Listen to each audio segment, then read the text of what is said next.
time to pack them up early. Yeah. South Central, what it do though? Let's get up. Eradicate the town, then call it ground zero. Mind your business, don't try to be a hero. I beat up the liar, applying the pressure rapidly. Like your mistress, obliterating your salary. Chasing in the waiters, that's gotta be spectacular. When it comes to life, you can't be the passenger. Bring that massacre when they be coming after you. She fired you because you couldn't manage her. Equipment clip, make a nigga dip. That shit I spit is too late. You is useless, I'm improving. I level up with beat through music. Your Margo Lloyd's is so lame. Do anything for clout and fame. Say man and Leo away from the Bronx all the way to LA. The force got major kickback. You all gonna need a shit back. Use caution when you risk that. South Central been a dispatch. The bomb from Bronx, Lebanon, aka King Kong Palm. King Picasso drawing arms. It's the storm after calm. Keep it in the kitchen, my adventures make a nigga get. Turn to the streets when jobs is out of reach. South Bronx to South Central ain't nothing sweet. Come compete, you get delayed. Monster hunt on these streets when it's time to eat. TDJ was a freak when it's time to preach. My smackdown raw still all elite. Yeah, press badge type, never mind the seats. 10 toes down, no need to leech. My word concrete, still wearing cleats. Bad bitch when he still sand the beach. On the each two for me, cause it's never a reach. YouTube, I still hop the seat. Flaw with the jaw, but I plug the leak. Got on this mic and I'm in too deep. About 1,000 by the later means you hear it in me. King of the block while I throw the seat. Never met a geek that ran the streets. J's on the feet while I clutch these beats. Go Sega with the sonics like I'm Fidel 3. Stay resubmitting every path to pave. Walking tsunami cause I am the wave. Read your revelations like the end of days. Saw him in a palm frame, Beverly's made. Enemies clock out like Flavor Flav. Make it public when you took it, I was born to blaze. For me in the kitchen for the food you crave. This raw rap shit in the beef is brave. On this campaign I'm vicious. Word to sit, I'm the sickness. Champagne drink for my bitches. If she's queen, we share riches. On these hills granting wishes. If she's Hershey's, it's kisses. It's like magic, I'm twisted. Bars on Tundra, you missed it. Whip it in the kitchen, my adventures make a nigga get. Turn to the streets when jobs is out of reach. South Bronx to South Central ain't nothing sweet. Come compete, you get delayed.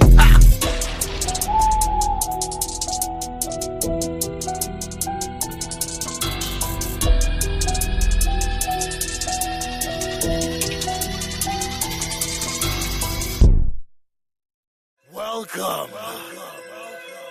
You know what I'm saying? Silverback of rappers in the building. You heard me?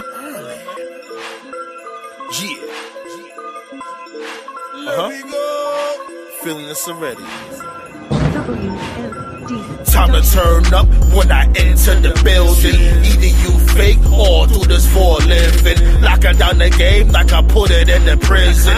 It's not a rap career, more like a mission. The shit I spit is always low. Got C4 explosives in my coat. The rap terrorists, I thought you know. These bum motherfuckers just got to go. When it comes to the bars, I'm well trained. Been doing this at a young age. I'm animal outside the cage. Turning enemies to shark bait. How much shit I got to take when it comes to the rap game nowadays. Most these bum dudes need to fade. Not the handcuff from Stevie J. Clap, clap, dash, that, put him in the net chat. Lyrical chit chat, bring that track, right, nigga in the tic tac, smelling like an ass crack. Where's them hoes at? All my nuts at?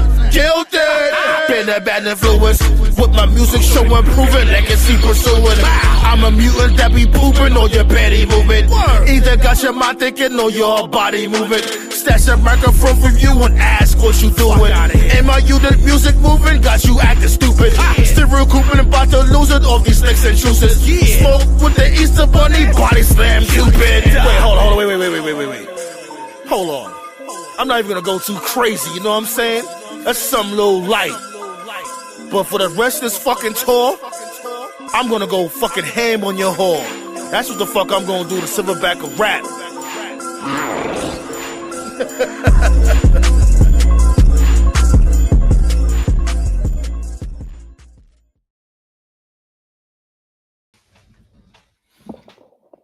Hey, yo, B, what it do, though? 1, 2, 1, 2. Welcome to the round table, B. You already know how we give it up. Episode 274. Black History Month of Wrestling, episode 15. You know what I'm saying? We're going to talk about Virgil real quick because it was like last year, at the 28th, I think it was, yeah. The 28th of this month, we unfortunately lost Virgil. So I figured it makes sense for us to talk about him tonight. You know what I'm saying? Just chop it up real quick about him. You know, I figure why not? Pull up, pull up, pull up.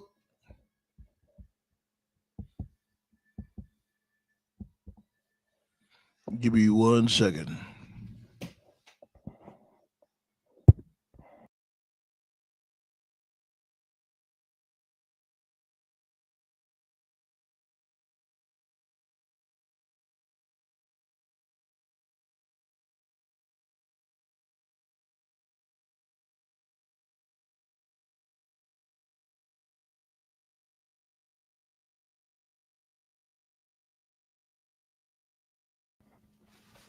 Okay, my bad, y'all. All right, let's get to it, B. Let's start the show off.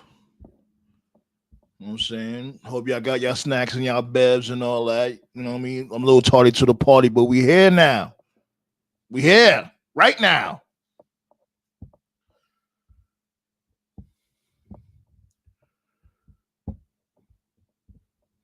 Okay. Michael Charles Jones, better known by his ring name Virgil, was an American professional wrestler and actor. He is best known for his tenures in the WWF, now WWE, of course. In his 4 year tenure in WCW, he wrestled primarily as a member of the NWO with the ring name Vincent, and later wrestled as Curly Bill, Shane, Soul Train Jones, and Mr. Jones. After retiring, he became well known on social media as a subject of viral memes. And that is crazy too because it's like a lot of people was making fun of him before he had passed. Like it was this infamous picture when he was at a signing, the autograph signing, and his table was empty and shit, and people made fun of him and all that. And I'll say, shots go out to Tony Khan for putting him on AEW TV, even if it was for a short period of time. He put him out there. You know what I'm saying? Let him do a little something. I think that's when he was Soul Train Jones or Mr. Jones, one or the other. But he had a little short stint in AEW. Just like a cameo, not even nothing too crazy, but shots go out to Tony Khan for doing that. Michael Jones was born in Wilkinsburg, Pennsylvania on April 7th, 1951, to Warren Jones Sr. and Elizabeth Jones. He had two older brothers, Warren Jr. and Donald, and a sister, Tony. Jones attended Virginia Union University and played as a defensive back for the college football team. He wrestled as an amateur. Jones later worked at his uncle's loading and moving company and began entering bodybuilding competitions.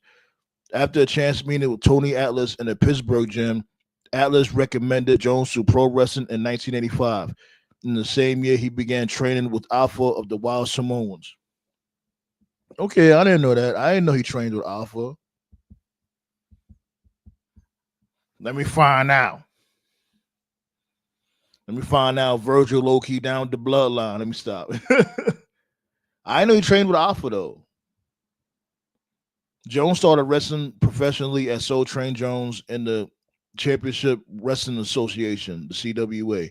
See, okay, that's when he had. Okay, I guess he got that name again when he went to AEW. Anyway, based in Memphis, Tennessee in 1985, there he feuded with Chuck Donovan and Big Bubba on January 4th, 1987.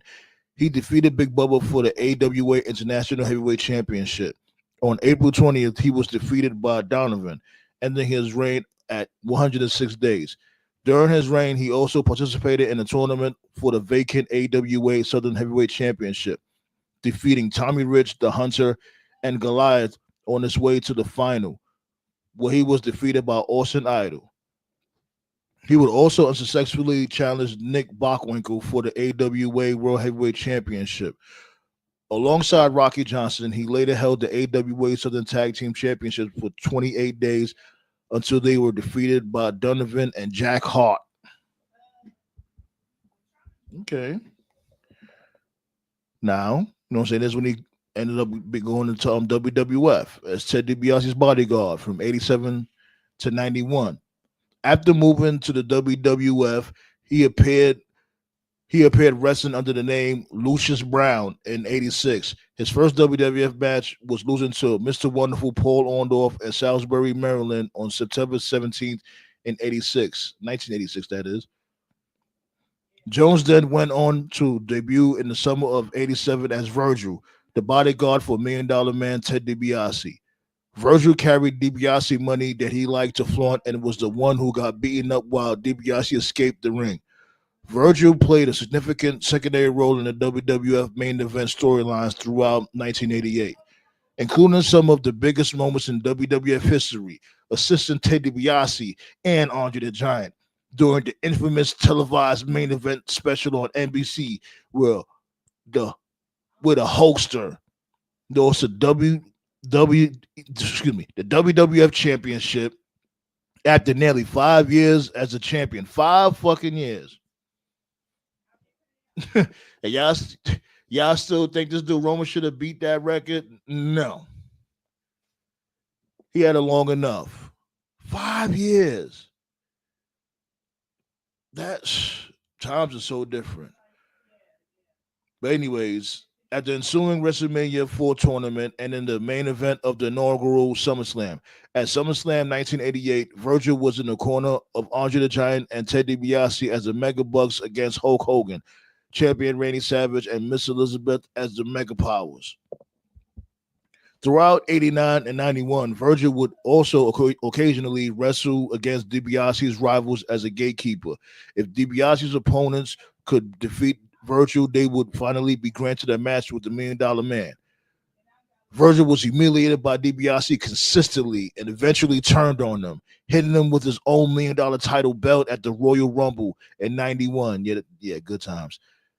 Making him instantly a fan favorite. After befriending and training with Roddy Piper, he defeated DiBiase by count out at WrestleMania 7 and pinned him for Ted DiBiase's unsanctioned $1 million championship belt on August 26, 1991 at SummerSlam. He lost the $1 million championship belt back to DiBiase in November of 91 as a result of outside interference by the Repo Man. Remember that dude? Man, Repo Man. Oh yeah, shouts go out to Demolition too for getting that Legends deal. You know, that's you already know they're gonna end up being in the Hall of Fame. Hopefully this year they get inducted.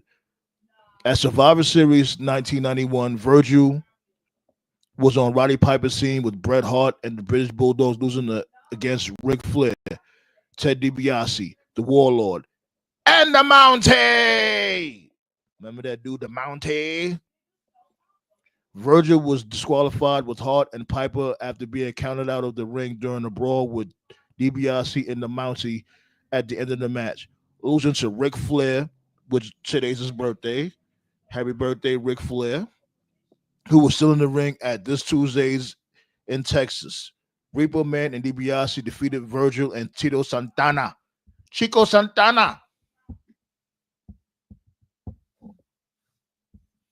What's going on, y'all? What's going on? Black Star was goody. Motto. Yeah, man, we're talking about Virgil. PCU 2 Ballet. What to do, though? Let them know. Let them know from in the back. Hit that thumbs up. This girl wasn't making noise all the time. As soon as I go live, she wanted to be talking all loud.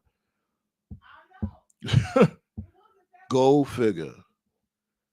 Motto says Black History Month took a lump yesterday. Bianca and Naomi. Yeah, we all knew that was going to happen. So that was basically just ripping off the Band-Aid. We all knew they was prepping Liv Morgan and Raquel Santiago. They was prepping them for them belts. So I'm not even surprised. Ballet saying was good to everyone. Mini Shirakawa. Contract is close to ending and WWE is interested in Mini Shirakawa. Okay. I bet they are. Yeah, man. I'm almost done with it, though. We're gonna get to it. You know what I'm saying? I'm going to drop them floodgates. You already know how we give it up. Hit that thumbs up, too. Yeah, B. After the Suzanne, Texas, Virgil then departed on a career as a singles wrestler and was famous for wearing unusual red candy striped tights. He entered the 92 Royal Rumble as entrant number 23 and was eliminated by Hacksaw Jim Duggan. Remember? Ho! Hit that thumbs up. Hacksaw Jim Duggan style. Lasting 20 minutes and 45 seconds. 20 minutes? Sheesh. I think he lasted that long in the Rumble. On the March 22nd edition of Wrestling Challenge, Sid Justice attacked Virgil and broke his nose after Virgil appeared with other wrestlers to stop Sid Justice from beating up David Wolf after their match. Virgil was forced to wear a protective face mask to protect his nose while wrestling for a few months after the injury. At WrestleMania 8, Virgil teamed with Big Boss Man, Sergeant Slaughter, and Jim Duggan to defeat the Nancy Boys, Repo Man, and the Mountie. Virgil pinned Knobs following a miscommunication from the opponent's team. He also appeared in a losing match against Nails. Oh, goodness. Remember, he used to spit all over the place. That dude was so disgusting. He lost a match against Nails at SummerSlam and also lost to Yokozuna, of course, at Survivor Series. He did receive a shot at Bret Hart's WWF Championship. Why? For what? See, that's why we do these history lessons here. Let me find out. Dudes was getting title shots for nothing back then too. Bret Hart versus Virgil. Who's gonna take that match serious? Anyways, it was a November 21st, 1992 episode of WWF Superstars. After a valiant effort, Virgil submitted to Hart Sharpshooter. After the match, the two shook hands out of respect. I don't even remember that match. I'm pretty sure Bret made him look a little good. Pause. But, rest is history. He went to WCW. He became Vincent, down with the NWO, became a joke, and, And the rest is history. And, like I said, unfortunately, we lost him last year on the, I think it was the 28th. He had passed of this month. So, rest in peace to Virgil. Definitely miss. Thanks for the memories. You know what I'm saying? And we're gonna get to it, man. We're gonna get to it. How y'all feeling out there though? What's good, Henny God? Make sure y'all check out Henny God. He be playing that Red Dead over there. Make sure you check out his channel. He playing Red Dead Redemption 2. If y'all don't know about that,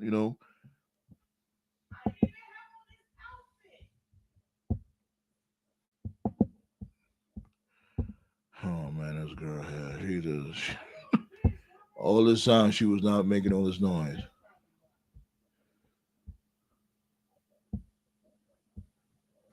Ballet said ridiculous. Liv just had the women's title and now she won the tag titles. She's having a hell of a year, man. Liv is having a hell of a year. Let's not forget she had she's having a hell of a run, I should say, not a hell of a year. I forgot, the year did just start. Like start with the dude up. Yeah,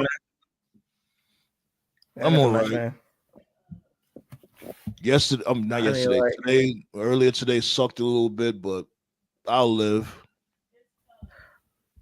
I remember Virgil getting his ass whooped something horrible against Yokozuna. Yeah, right. Like Vince used to save the greatest ass whoopings used to be saved for Virgil. I didn't even know he was the #1 contender. Like, how did that happen? That was Vince's thank you for taking all those ass whoopings. Man. And as I was saying, that's a good thing we be doing these history lessons because look at that shit. Like they was just giving out title shots over nothing at that time too.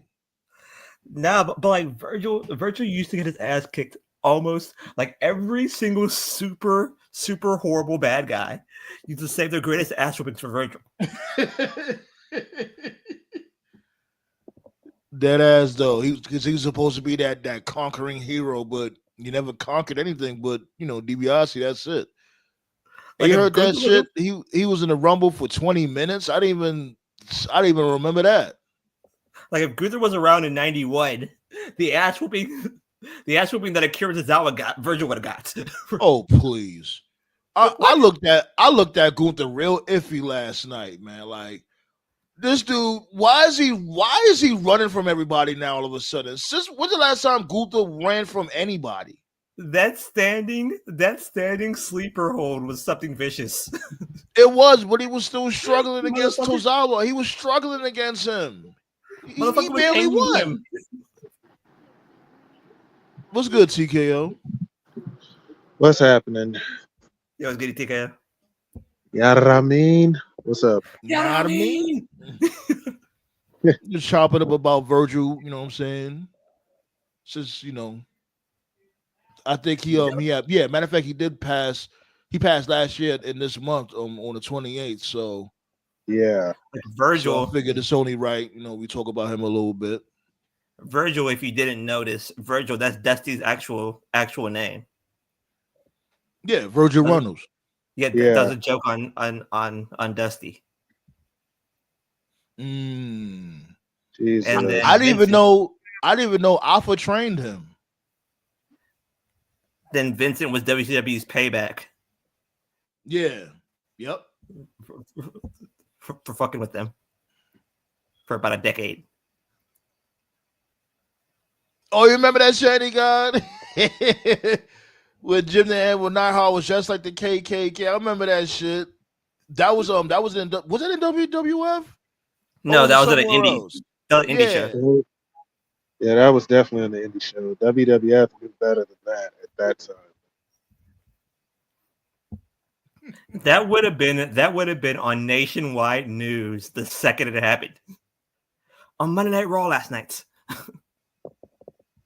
But word, I'm looking at Gunther crazy. I'm like, come on, my dude. Like you running from Otis, you running from Jey Uso, you running from why are you running from everybody all of a sudden now? Gotta make it. Well, you gotta make Jay look strong. Yeah, but he did. Make him look I don't necessarily think he had to run. Like they could have threw hands a little bit and have Jay throw him out of the ring or some shit. Yeah, exactly. It's not like they didn't fight from before. Like he would. Like didn't Gunther already whip his ass twice? Yeah, three times. A few times, actually. Yeah. And some tag matches, he whipped them I was like, why now all of a sudden come on, man. And I'm not gonna lie, this heavyweight run he's got going on, the shit is whack. I tried to be patient.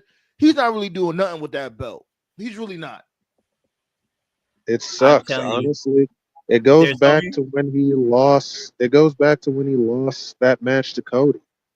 I told you he shouldn't have lost it. I guarantee fucking to you, TKO. Everybody here, Gunther's gonna whoop Jay's ass for 30 minutes at Mania. Yeah, they're gonna have him. They're gonna have him make it look dominant. You know what I'm saying? Oh yeah, definitely. I agree. Honestly, I already know how that match is gonna go. It's gonna start off good. Yeah, it's gonna start off good. Gunther's gonna beat the hell out of Jay. Jay's gonna come back and win the belt. Like I'm telling you, those freaking chops are like freaking shotgun shots. But it's like him struggling against Tozawa was fucking ridiculous. He should have packed Tozawa up in 30 seconds. That standing choke kind of saved my criticism right there. Not necessarily, I guess, but even so, that shit. Gunther looked weak. He did. He looked weak. Could have been worse. Imagine the Gunther now when compare the Gunther now and to Intercontinental title holder Gunther. That's two completely different people. Gunther killed everybody. Like IC title, Gunther killed everyone. It could have been worse, though. It could have been worse. He could have lost. Yeah, true. Oh God, yeah, they could have went there. Yeah, have Jey Uso cost him. Yeah. Oh, Moose is turning 41 next month, or not next month, but in 2 months. So Moose is a Taurus. I'm so tempted to go see that NXT show. I'm not gonna lie. Go see it, man. Go have fun. I know you should. You should go. Go have fun. No, I mean man. they got Oba versus Moose, and they got They just announced Julia versus Stephanie for both women's titles. Man, if you don't stop playing to go see that shit, like I need a witness to my greatness. I don't even rock with NXT like that, and I would want to see that. But still, what is that? I would love to know how they're gonna book. They got two title matches for two titles. How are they gonna book this? Like, wouldn't both titles be on the line then? Wouldn't Moose's X Division title be on the line as well, or no? I thought it was just for bragging rights. I thought it was just it is. It's for both the NXT and X Division title. Both belts are on the line. Oh, this is gonna be interesting. How are they gonna go about that? They should have saved it. They should have saved it for freaking stand and deliver. Yeah, I agree. But it looks like it's gonna be 2 matches because you have a feeling this isn't over. I definitely think they busted their load a little bit too fast. That's not like Shawn Michaels. They might do it twice. They did it. They might do it twice because they got Stephanie versus Julia for both women's titles on NXT. So yeah, they're gonna do it twice, and they're probably gonna add Jordan Grace to that match, and then I have Jordan win both titles, and that's the way they're gonna take the titles off of Julia. Yeah, like motto, like, and that's Mr. Old Days Off. I guess he's gonna do a name revamp. Like, you know what I'm saying? I like motto though. But anyways. Yeah, he should have just did that shit. Austin Real G shit. All that offense that this dude Cesaro and then almost rolling them up for the pin. They just made Gunther look bogus as fuck. It's for him to even be struggling against Cesaro. Like, now if it was Otis, maybe. Not no damn Cesaro. Realistically, it would have probably looked better if it was like both Cesaro and Otis ganging up on him. At least by then he'd have an excuse. Yeah. Like I was like yesterday, like I was joking with my friend. I said, yo, like I might pull a Booker T and like 15 favorite wrestlers. Also, Ricky Stark's theme song is basically a remix to his AEW theme. It's not bad. You don't like it? Is it good or does it suck? He said it's not bad. It's it's basically his AEW theme just remixed a little bit, kind of like how they did Jade Cargill. Like I like his AEW theme. You know, that AEW theme is pretty good. It's just remix. That's all it is. Okay. It's not terrible. It kind of sounds the same. Just more. You think the same people? You think the same people did his theme? The same composers? I mean, they had the same composer for Jade Cargill's theme, so maybe. Okay. So maybe. Like I don't think it's what's it called? I don't think it's Def Rebel. I think Def Rebel was gone. I think they might be. Remember, Jim Johnston did New Day's new theme song, so yeah, he came out of retirement. I see. Why is he not in the Hall of Fame? Interesting question. Oh, it's because he hates Vince, or he hates Vince with an extreme passion. I don't blame him for that, but he could be in the Hall of Fame this year. Like now, there's a bit of hope. I mean, if they induct Michelle McCool, why not? But when Vince was around, there would have been no way in hell he would have been in the Hall of Fame. You know what? If we're going to induct Jim Johnston, they could also induct Fred Durst from Limp Bizkit because he had some banger. Keep rolling. By dead ass, he has some banger theme songs for WWE. For Undertaker, he also had the theme song for 2 WrestleManias. So why not? Hands up and hands down. Tell me what you go now. Disturbed had a good theme. That Austin remix theme that Disturbed had.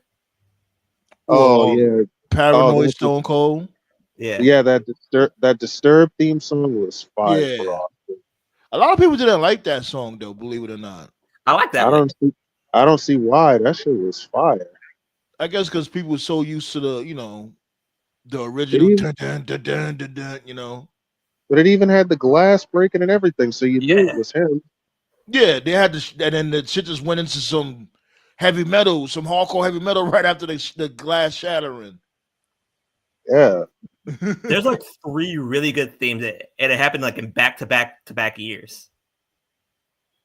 Triple H's game theme, that one was a good one. Oh hell yeah! Austin's Disturbed theme, and You know? Taker's Keep Rolling theme. Yeah. You know what? I'm gonna go. Even though he only had it one time, I think The Rock's Method Man theme was underrated too. Yeah, because he only came out to that shit one time. I Was it at know. a Mania? No, it was That was an a regular episode. SmackDown. Really? Yeah. Yeah, he only had it to promote the Aggression CD, but it's still hit.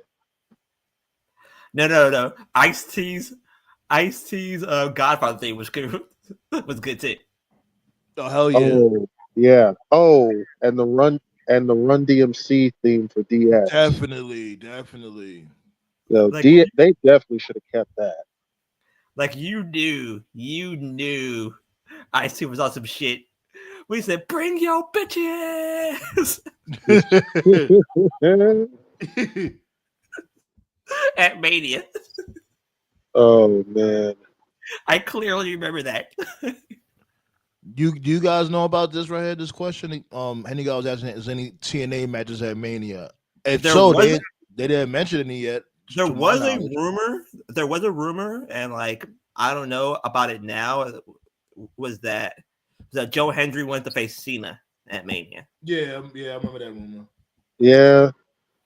I think why not? Fuck it. Unless Cena wins the Elimination Chamber. Which is a possibility. There's a strong possibility they're gonna run Cena versus Cody. But it could be Punk. I mean, if it's not Cena, who else could it really be out of all those guys? You really think it could be Punk? Well, Punk's you know the biggest what? possibility. Well, then Yeah, a lot again, of people thinking it's gonna be Punk. A lot of people was going for Punk. I'm pretty sure they wouldn't have Punk do all these face-offs with Cody unless they were planning to do something with that. But if indeed the triple threat, which I think they're going to announce that at the Chamber. Oh God, they're really. When Cody eventually says no, they're just going to say, okay, then whoever wins the Chamber is not going to be the only match, or like not going to be your only opponent. I just hope they don't do the shit they did at Mania 40 and have Cody wrestle twice. No. Like it's going to be the triple threat. The winner of the triple threat is gonna wrestle twice in both nights. That's what I mean.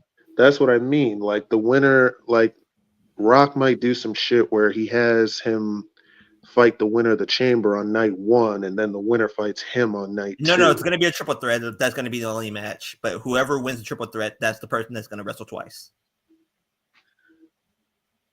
The funny thing is, nobody's not even mentioning Roman. Like Roman's not even a factor right now.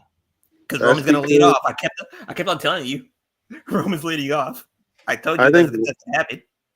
I think they might have Roman cost Seth Rollins the Chamber after that curb stomp. So why not? I can see that happening. Yeah, they might do that. No, but I guarantee Roman's leading off because Jay and Gunther is going to main event night 1, which means Cody, Cena, and Punk is going to main event night 2, which means one of these fuckers is which means that Roman's leading off.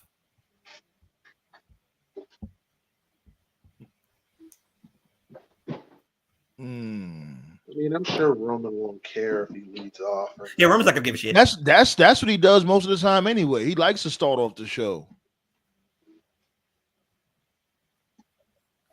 Like he's starting off the show. He's main event, and we all know Cody's gonna main event. Cody's not starting off the show, so like a leading off is not the slap in the face that it used to be.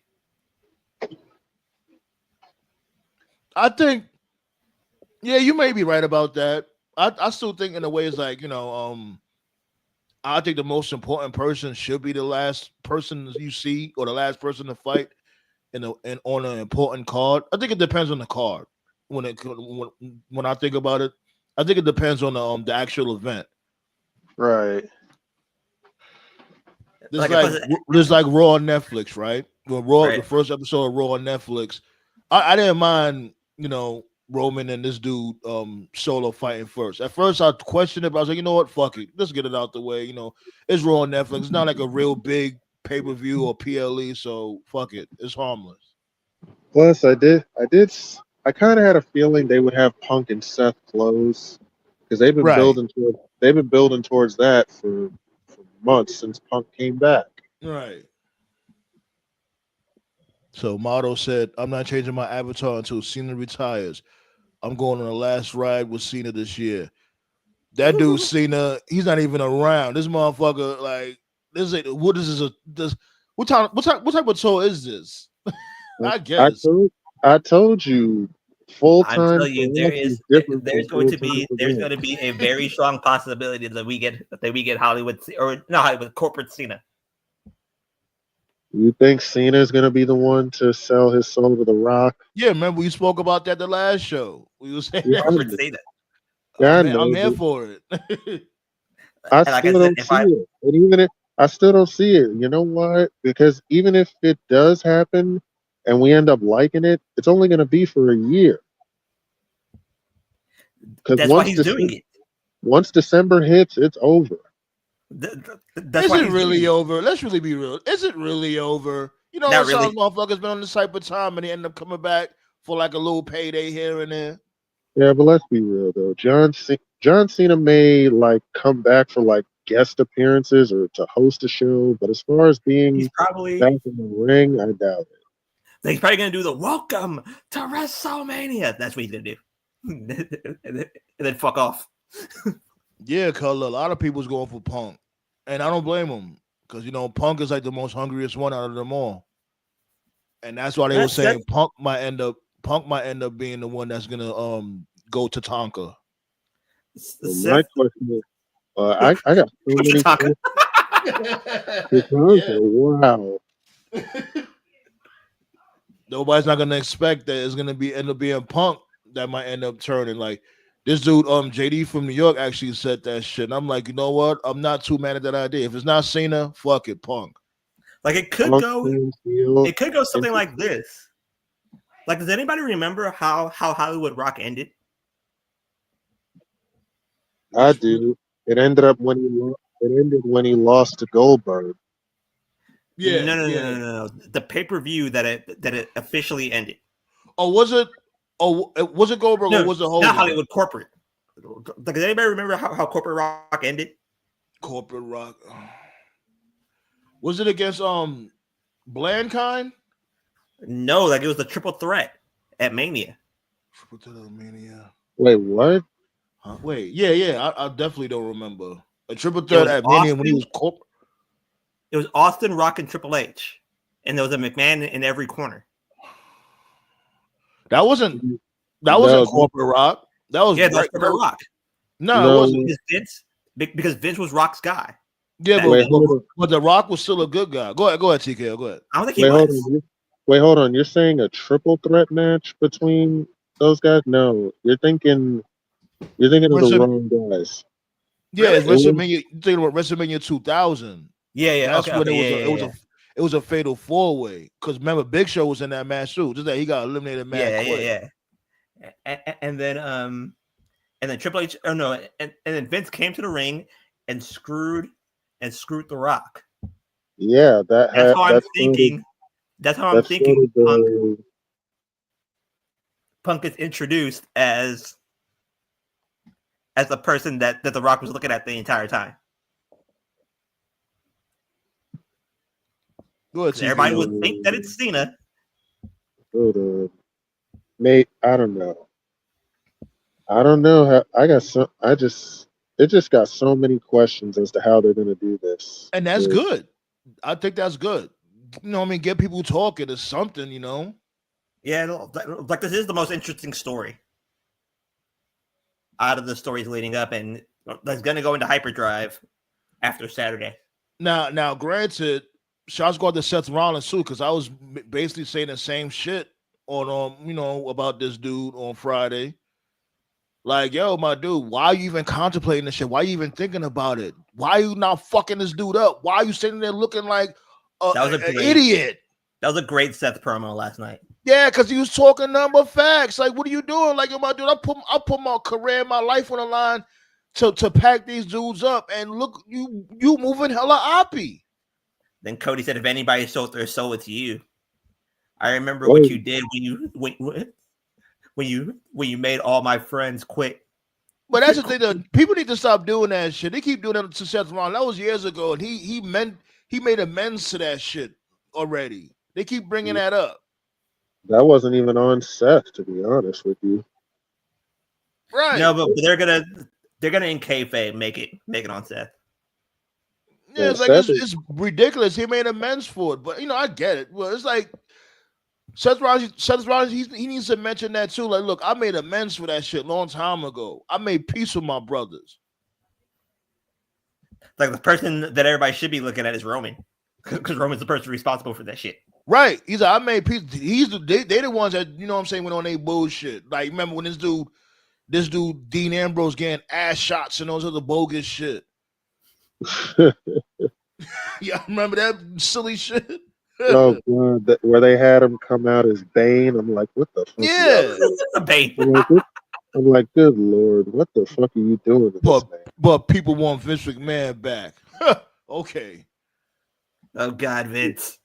Jesus. If like I'm saying, no one's gonna like it, especially if Vince, especially if Fox is doing it. But I don't like the fact that Fox shot that down. Fox said that's just a rumor. They don't know what people's talking about. You actually believe them? Yeah, you got a point, but that's what Fox said. Yeah, but Fox don't give a damn about wrestling, so why would they even entertain it? True. You saw how they freaking bazookaed SmackDown? Right. They couldn't wait to get rid of AEW with the quickness. Yeah. They couldn't wait to get rid of that shit. Like, they should have said like, oh, AEW Shockwave's gonna be on Fox. Fox said, fuck you. I blame that a little bit on this dude too. Fucking Swerve. Swerve is talking too much. Remember when he had that what they was promoting? I forgot what they was promoting. Was it Swerve like was talking All In? I think it was All In, and he was just like running his mouth about, we about to be on Fox, and I forgot who he was talking, who he was talking to, and he spilled the beans too early. So I think Shockwave was supposed to go on Fox, right? Yeah, Shockwave. Yeah, Shockwave, yeah. And they was like, who told you that? Anyways, that might have been a blessing for them, honestly. Like, then they said like, oh, we're gonna be on Tubi. Tubi said, fuck you. Tubi said, who told you that? To be or not to be? That's the question. The fuck? Tubi said, fuck you. We're going with Evolve. Fuck this. We're going with Evolve on YouTube. Motto said Roman probably asked to let Jey Uso main event night one. It's his family member, and Roman helped mold Jey during the COVID era. Yeah, I could definitely see Jey Uso getting his moment in night one. You know what I'm saying? Have a main event, or have his moment, have him start off the PLE on night one. His moment is Gunther whooping his ass for 30 minutes. Oh yeah, he's gonna get his ass whipped. We all know that. That dude's chest is gonna look like hamburger meat when that match is done. But the funny part was when the New Day was all like, "Oh, I hope Gunther whoops your ass," and then Jay just said like, "There would be no New Day if we didn't give up the tag titles." Like, yeah, he's right. He's wrong. So Motto said the crowd yeeting to close out night one while Jay and his family celebrating the ring is easily happening. The big celebration, yeah. That's gonna be the crowds. That's gonna be the crowd's moment on Saturday night, the day before Easter. You think Rikishi's gonna? He said, "Think Rikishi's gonna come out, come waddling into the ring." That'll be a moment though. Rikishi come out, and now you can stop your bitching now, Rikishi. Go ahead, go show your love. Go show love to your son. Real quick though, who remembers? Like back in the day on ABC, they used to do the I think it's not Passion of the Christ, but it was another movie. They used to show like every year on Easter. They used to show it every year on Easter, Thanksgiving, and Christmas. It was a Jesus movie. Yeah. What, the 10 Commandments? Yeah, there you go. That movie would be like 5 hours long. Good, Tove. Yo. You was good, Tove? Yeah, Ballet. Yeah, Ballet's the 10 Commandments. She said the same thing, 10 Commandments. Yeah, the 10 Commandments would be like 5 hours long. It'd be like 9 o'clock. Be like 9 o'clock at night. It'd be way past your bedtime. Yo, anytime I think of the 10 Commandments, I always think about that old movie, Moses coming down the mountain. He's like, man, y'all niggas tripping. Then he broke the commandments. That's basically what happened. That was the first crash out. That's the kids call these days. Crash out. Yeah, like you got it movie, right. Like I swear that movie would last like 10 hours. Like it will first air like 5 o'clock. Yeah, they show that shit every Easter. Every Easter, yep. Yeah. Mm-hmm. Every Easter, Thanksgiving. What? Yeah. No. It's every Easter. Yeah, every Easter, Thanksgiving, and Christmas. They'll show that. You got to get your yearly dose of a threat of eternal damnation. Come on now. Eternal damnation. Yeah. I mean, I'll take that over fucking I'll take that over fucking Disney playing Remember the Titans. They played that shit like every day when I was in school. Oh man, don't they play that shit like every Christmas now? Yeah, every Christmas. Yeah. I think I got TNT, right? Yeah, I think they do it on TNT, right? Like then I think like every May those show. Or no, wait a minute. Yeah, like the Jackson 5 movie. NBC showed the Jackson 5 movie. I think on Easter. Yeah. Damn, what was it? The American Dream, I think it was called. The American Dream. Yeah. God, they made Joe look like the ultimate villain. That shit was like fucking like longer than every Dragon Ball arc put together. It's just like 9 hours or some shit. They made Joe look like Black Vince. Man, look, that's one of the best fathers in the world. He may have whipped their ass, but he made sure he was in his kid's life, and he turned them into superstars. They made Joe look like Black Vince, man. That shit was just bad. I remember that one promo with Jinder and Nakamura, where he was saying Nak looked like like a Pikachu looked like Tito. He did. I remember him saying that. Vince was backstage like, that's some good shit, pal. Oh my goodness. So Motto said Rock brought back the Mania hype. Everyone has been fantasy booking who will be Rock's corporate champ. And going back to that promo, right? It would have been so much better if it wasn't long and outdrawn. He could have said what he had to say in like 10, 15 minutes, and it would have been a better promo. He didn't have to kiss him and rub his cheek and all sorts of extra shit. It's like he just came off as mad moist. Like if The Rock just came out and just said like Cody, I need you as my corporate champ, and just end it right then and there. Yeah, get straight to the point. It would have been better if that dude didn't like turn from babyface to heel like 10 times in that one segment.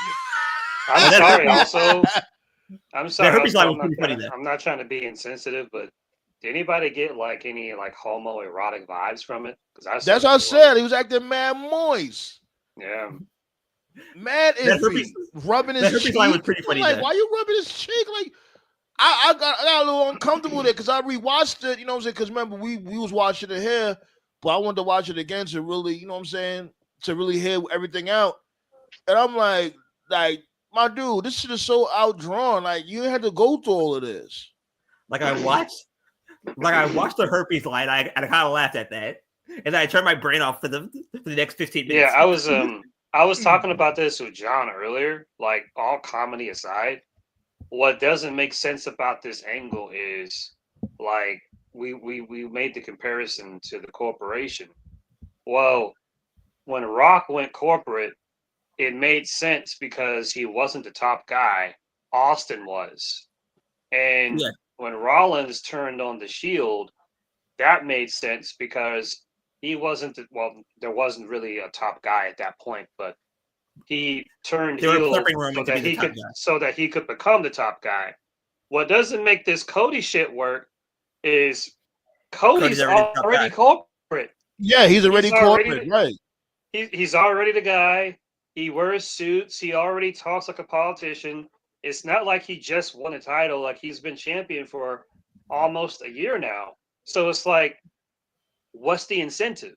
And then, unlike the previous times where I mentioned, Rock going heel so he could, beat Austin, or Rollins going heel, when you had like Rock selling out and when you had Rollins selling out, you had like alternatives at that point in time. Where it's like, all right, if Cody says no, which he will, what's the alternative? And you have a bunch of other people who don't really need it. Because you have like Punk, Cena, Rollins, Drew. Like, these are all like basically what I'm saying is the selling your soul thing, that really works best like when the person has never been to the top. If there's somebody in the come up. You know what I mean? Yeah. Yeah, because it's like how badly do you want it? Like you're willing to sell out your as The Rock would say, your soul, but that's an easier sell to swallow when you've never been to the top before. But it's like any person that it could be, like whether it's a Punk or a Cena or a Drew, like all these guys have already been champion. They've already been to the top of the mountain. Well, let me add something to that too. The other thing is like I could give you stuff that you never had before, and it's like Cody done had everything. He has a wrestling school. He started AEW. He's a champion. Like, he has a happy and healthy family. Like, what else can he need? He's rich. Yeah. What else does he need?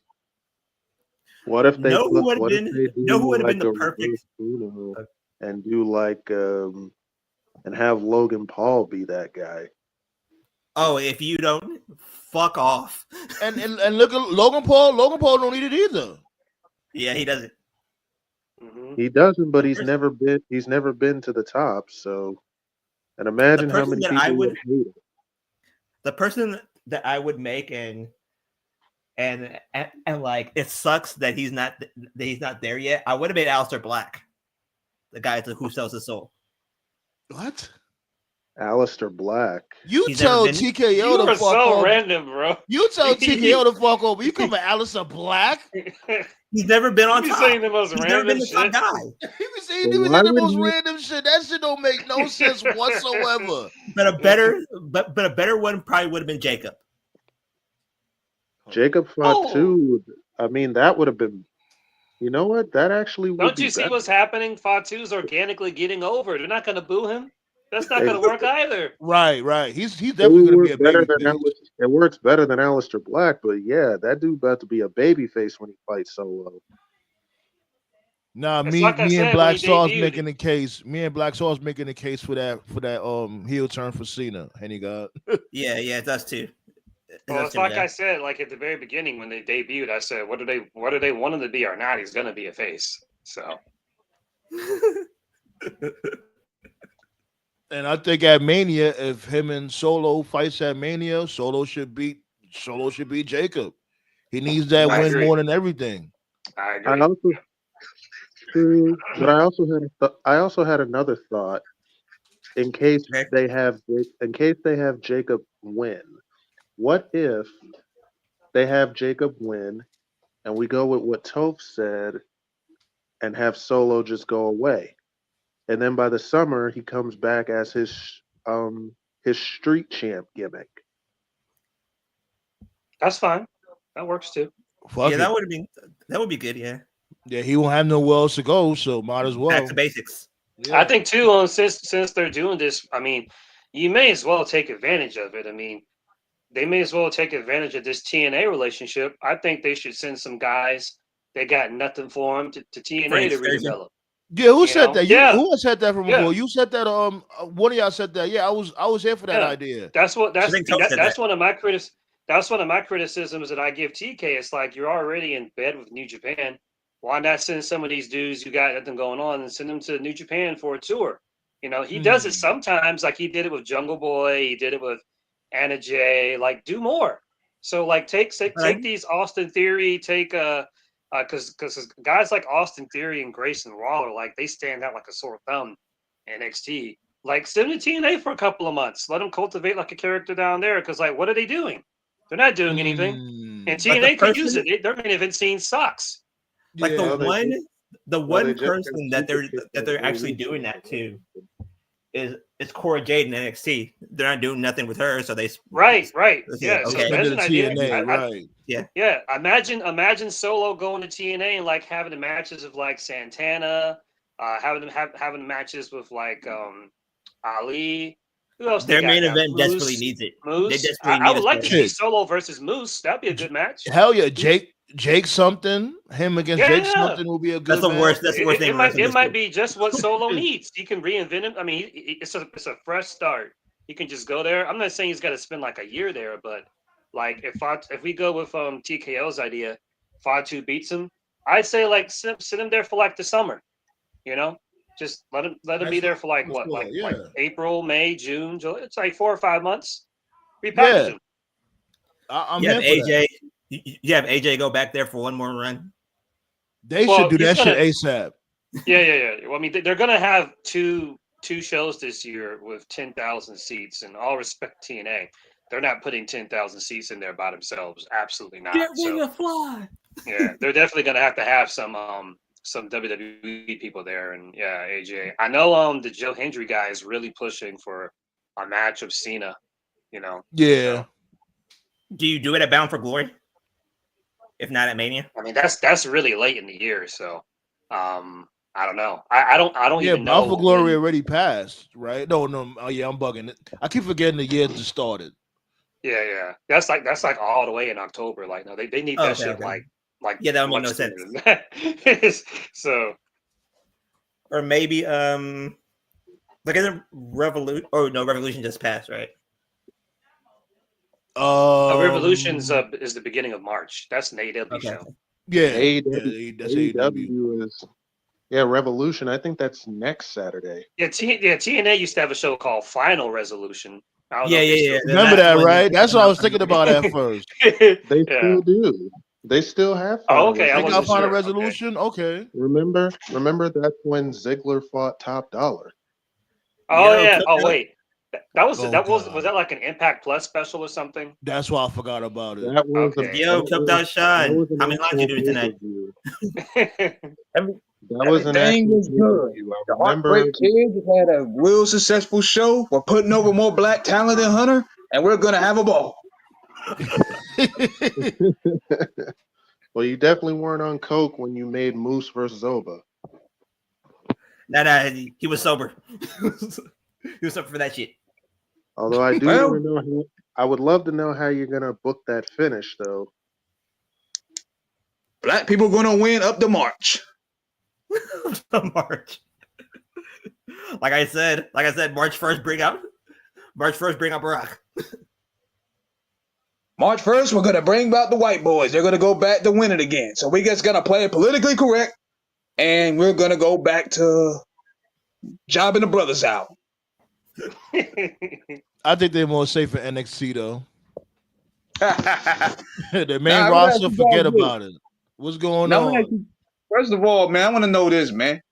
Do they want to make money up in WWE, man? Because I'm gonna say this, man. This is another thing. I know people want to talk about Bianca and Naomi losing.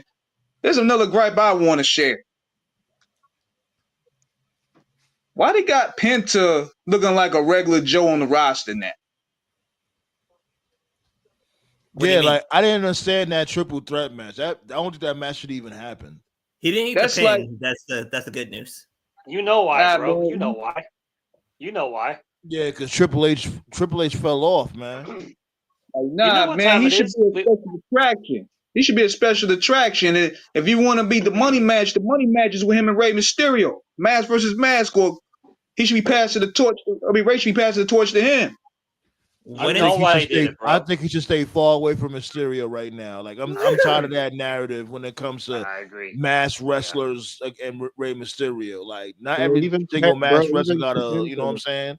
Bro, even You know what Penta Penta- said you know what it Penta should himself. do? He would love to wrestle Ray, but he doesn't want to be the next Ray. Yeah, we talked about this several times here on the roundtable. It's a WWE special. Anytime a wrestler comes in and they made their name elsewhere, we've seen it 100 times. At some point, they got to humble them because it's what they do. We got to break them down and build them from the ground up. I never understood that shit. It doesn't make any sense. Why do that if the motherfucker's already made as is? The only difference is sometimes they do it day one. Sometimes they do it like after a couple of months. Or in case of Cody, they'll be petty and like wait for a whole year to go by and then do it. But it's going to happen. You know, they do it to everybody. Everybody that comes in and makes their name elsewhere, they come in, they got to get humbled first. They got to get humbled. You know who I'm starting to like? Wait, hold on. Wait, hold on. Wait, Henny God was good. You can hear us? Y'all can hear me? Yeah, you good. All right, I wanted to talk about the Cena Hill turn because I think Black Star and Toph they was making a point, but I think y'all making a point for the Cena Hill turn at WrestleMania against Cody. So this the play that I see, right? With this new little twist with Rock. Okay, Cena going for his 17th title win? Yeah. He just lost the Royal Rumble, right? Yep. Right. Is he in the Elimination Chamber? Yeah, he's in the chamber. Yes, he is. Yeah. Okay, let's say he loses the chamber. So now he doesn't have a way to win this title at WrestleMania. Okay, Rock's looking for a corporate champion, somebody to be, I guess, his new face of the company or whatever. We're not seeing it. Look at the when Rock had fought Austin at WrestleMania, when Austin turned heel. We didn't see that coming with Vince coming down to the ring and Austin turning and being his corporate champion, so to say, right? Right. Handing I think Austin the chair. Yeah, I see that happening with Cena and Cody. If that happens at WrestleMania, Rock would be the one to give Cena the chair, whatever way for the interference. Now, here's how it all comes back into play. Remember when Cena had fought Miz at WrestleMania and Rock had interfered and Miz ended up getting the championship? Look what Motto said. He's a man. He's got too old to be corporate. Go ahead. No, I was saying, remember that Miz had I think he retained the title with the Rock interference at WrestleMania? Oh, yeah, with the Rock bottom on Cena. Right. Now, let's say they flip it and have Rock bottom Cody to have Cena do the heel turn. It would all come full circle. Then wouldn't both Cody and Punk get screwed? I would say yes, but that would go into Cena turning into heel. That's how you get that heel heat. He's screwing over Cody as well as CM Punk, as well as becoming a 17-time world champion. Like it all plays into one scenario. And have Punk on the chase. You know what I'm saying? Because you could but can you really like spark up that rivalry again between Cena and Punk? Like that's Punk being on the chase. Wouldn't you say that Cena outside of Randy Orton? Wouldn't you say Cena is his biggest opponent, like his biggest rivalry? Yeah, but Cena can't go like how he used to. But wouldn't Cena turning heel be? That's like the only factor in this whole thing. Cena can't go like how I keep saying that. People keep talking about all these ideas about Cena. It's like, is no one going to mention the fact this dude is But that's money to them. Is Cena back? Is him heel, which people been wanting for decades? Yeah. You know, I agree. It's too late, bro. Nobody cares anymore. And Cena, and not to mention, here's a good part. Is Cena being part-time could play a good favor on it too. Yeah, there could be a Brock like run. There could be a Brock Lesnar. Exactly. We're never gonna Exactly end this that. bullshit, are we? More part-time nonsense. You Vince is gotta gone, book. Hey, and it we're could be still worse. doing this. It could be Yeah. worse. Well, we're gonna It have. could be worse. He could just give it to Goldberg. Oh God. I The guess you say last this. time We they already put a got the title on a workhorse. part-timer, we had a pandemic damn near kill us all. Y'all want to tempt fate again? Really? Well, we had the workout. We will have the workhorse champion and Jey Uso on Right. Raw. We have one workhorse champion, and just like how they did with Yeah, Seth until they fucking and merge the Roman. titles again. Yeah, God's already pissed. God's already pissed. Don't piss him off further. And I don't care what nobody says. Seth Rollins cooked with the World Heavyweight Championship. He cooked. I don't know what the fuck Yeah, he Goop is did. doing right now. You mean his current? You mean his last world title run? Yeah, it was literally his best run, honestly. The Next to the obvious, IC title. Gunther ain't the it right obvious now. turn, the obvious turn, and this is the reason why nobody's thinking about it. Is the fact that that Seth might turn heel. Oh, I But it's thought you too were going to be obvious. random again and mention like Kevin Solomon of all people. I said that. I said the obvious one is Seth turning heel. That's why they're not going to do it. Nah, I doubt that. It's Seth too is going to be obvious. like what TKO said. Seth is going to be tied up with Roman Reigns. Yeah, it's gonna be way too obvious for Seth to be the guy. Not to mention he's already sold out before. We've seen that. Yeah, true. So Yeah. So Seth is out of the picture. Him, Logan Paul, they out of the picture. You know what I mean? They're going to have other things to do. But the direction everybody's going to be looking at is going to be Seth until the if change. it was me, if I could pick someone, I would pick Drew. So when That's what I would do. I was literally about to say that. Drew. He's what desperate if- Drew, too. really? Yeah. Yeah, I would pick him because number one, at the very beginning when he first came in, he was dubbed the chosen one, and that name to this day has still not been lived up to. So if Rock chose him, that would be like great long-term storytelling. Number two, him and Rock are actually like they're good friends in like real life. I don't know if you noticed. But Yeah, when I he noticed. signed that contract, like Rock gave him like a new store. He gave him like some of his tequila brand. When they made that Netflix debut on Rock's Instagram, they were like chilling all buddy and shit. Another reason why I would choose Drew is Drew's whole character is he hates the bloodline. But they'll make Drew the ultimate hypocrite. Yeah, they'll make Drew the ultimate hypocrite. Right. So by having Rock help him, it would show that no, you don't hate the bloodline.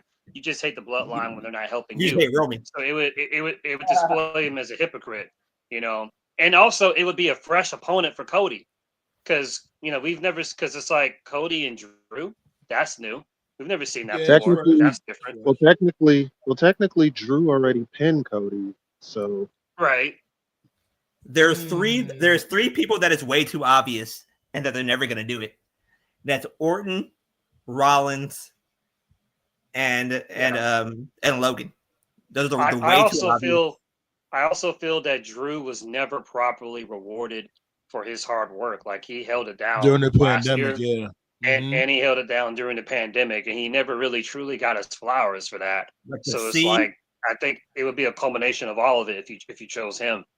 Like the see Drew go super psychopath would be the problem though. Is Toph just mentioned him now, Motto. Yeah, the problem with Drew is that they got him jobbing like every week. So it's like, what the fuck are we doing? Like he just lost to Jimmy the other day. Like why the fuck are we losing to Jimmy?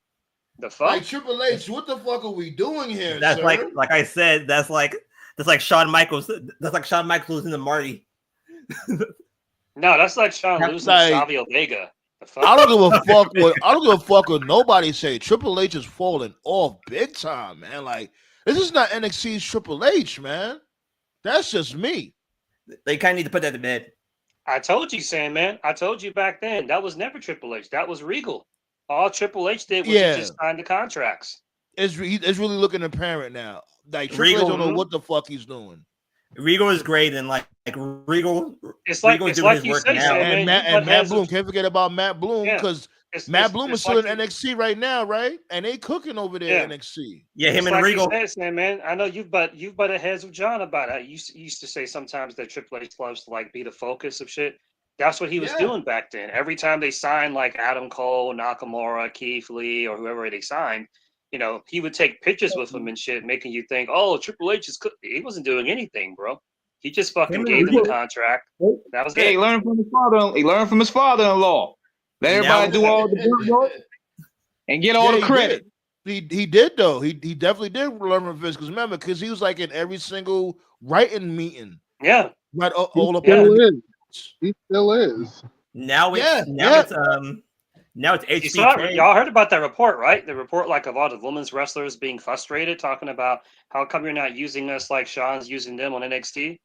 Like, Yep. yeah, But it Welcome could to be. welcome to the business. The honeymoon's over. But the whole thing is that it could be worse. It could be much worse. like you introduced two new mid card titles and you had them both lose in the same week. Yeah. Like they don't look like a threat at all.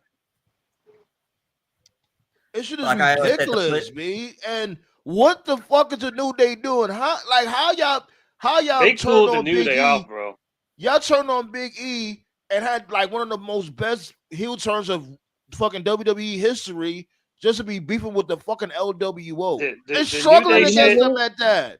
They New flushing Day the shit- money down. They flushing the money New down. Day You know what the money match is? The money match is them and the Hardys. It's the Hardys is coming back. Yeah, I see that they the New Day shit, bro. That just all that does the booking of the New Day. That just feeds even more to the Triple H can't book black people shit. I'm sorry. It's time. I mean, we've already had this conversation. It's just time. You've for been people to saying admit that. it. And we're gonna keep mentioning that shit because it's a fucking fact, and people need to call this shit out. And they'll be like, "Oh, but look at Bianca Belair and Naomi." No. Here's the problem. Here's the problem. Nobody's saying it. Everybody in wrestling's racist. So I don't give a shit. I don't care. I wouldn't even go that far. Because for instance, all right, like it's one thing to be racist or whatever, but it's like just to be completely stupid. Like for instance, who is it? Was it this dude? Oli. I think it was Oli. Oli was racist, but he knew how to use certain black motherfuckers. He knew certain black motherfuckers like, you know what? I don't like it, but I know I can make money off of you. Or Vince. Vince is another one. What it is, the Triple H is on the Triple H's WWE. I don't care. He doesn't get anybody culture. says. That's his problem. From day one, in Triple H's WWE on the main roster and the main roster only, every single black talent is either in a holding pattern or just not being used at all. None of them are like none of their stocks are raising. You can't objectively look at Naomi or Bianca or the Street Profits or Carmelo. You can't objectively look at any of them and be like they're in a better spot now than they were a year ago. They're in the exact same spot. They're not doing anything. They're just wasting fucking time.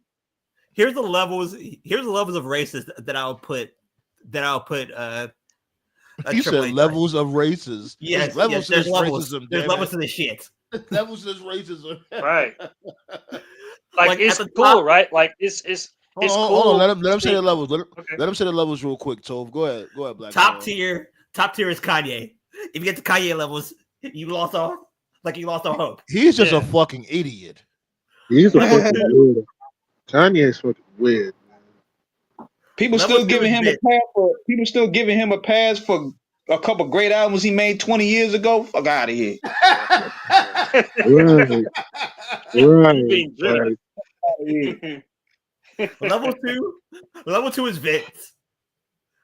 No, wait a minute. Yeah. No. Level two is Jim the Anvil. In the KKK mask. Yeah, that KKK shit was diabolical. Level 3 is Vince. No problem, Henny guy. You're always welcome to the table. Like towards the bottom of the list, it's people like Let's Hear, like Moose. You know, driving Miss Daisy was fucking. Yeah, Moose. he's definitely Morgan you already Freeman. said it. Moose just on that Miss Daisy bullshit. That's what he's on. Yeah, he Morgan Freeman in TNA. Morgan Freeman. But you know what? It's real deeper than that though, because I'm thinking if you really look at who's getting pushed, Triple H is basically booking in the eyes of who he wants to see as himself. Like he'll look at Rhea, that's his China right there. Mm. You know what I'm saying? Then you look at the Viker ratings or the Raider Vikings, whatever they are. Then you look at the War Raiders. War Raiders. Then you had DIY. You had the Motor City Machine Gun. They all had that same grungy look. That's Yeah, kind of like all the motherfuckers that rub his Hobo. balls. Didn't I say that shit from before? It's all the motherfuckers that be rub. You know what I'm saying? Like You already And know what yet, kind of time I'm on, Triple man. H fell off. All I want. and yet, You know what and kind of yet, time I'm on, bro. y'all was gonna say, check this out. But the black talent that's superior in comparison to those guys, they're gonna get shafted because in a way that's how he saw the black talent eclipsing him back then, like The Rock. That's what he's getting jealousy Yeah. Ain't no way you could All I tell. want, man. Ain't no way you're gonna convince me that Triple H didn't hate The Rock back then. Oh yeah, Especially- oh yeah. Oh yeah, he did. Especially, Yeah. especially All Shawn I Michaels. want, man. All I want is I just want fans to just call it square, be even. Where's Like, to Big me, Swole at? Where's Big Swole and all the people are talking about? Oh, yo, TK, you gotta push for black talent. They're pushing Yeah, lots of black TK people now, but y'all ain't saying shit when Triple H ain't doing like to shit. me, Right. Like, Look, me- Cringement Day. They just around. They just lingering around. Oh, we need a new member. No, you don't. You need to leave. Pack it up. like to me, and again, this is just me just being honest. Triple H isn't racist. He just doesn't get it. And there is such a thing as not being racist and you just not getting it. Well, I just think but it's the other bullshit thing because too people about don't Triple know. H. Go ahead, Toe. Go ahead, Toe. The other thing too about Triple H, because you just mentioned the New Day earlier. That's how we start this current rant. Like there is long-term storytelling, like what they were doing with the Bloodline and Sammy Oos and all that shit. There's long-term storytelling, and then there's just taking too long to get to the point. That's what he did to the New Day. Because after they cut that fire promo back in December, they should have been on TV every week. They didn't wrestle a match until the third week of January. They were off TV for a month. Yeah. So They it's kept milking that stupid ass. Oh, the crowd booing them. They kept milking that shit.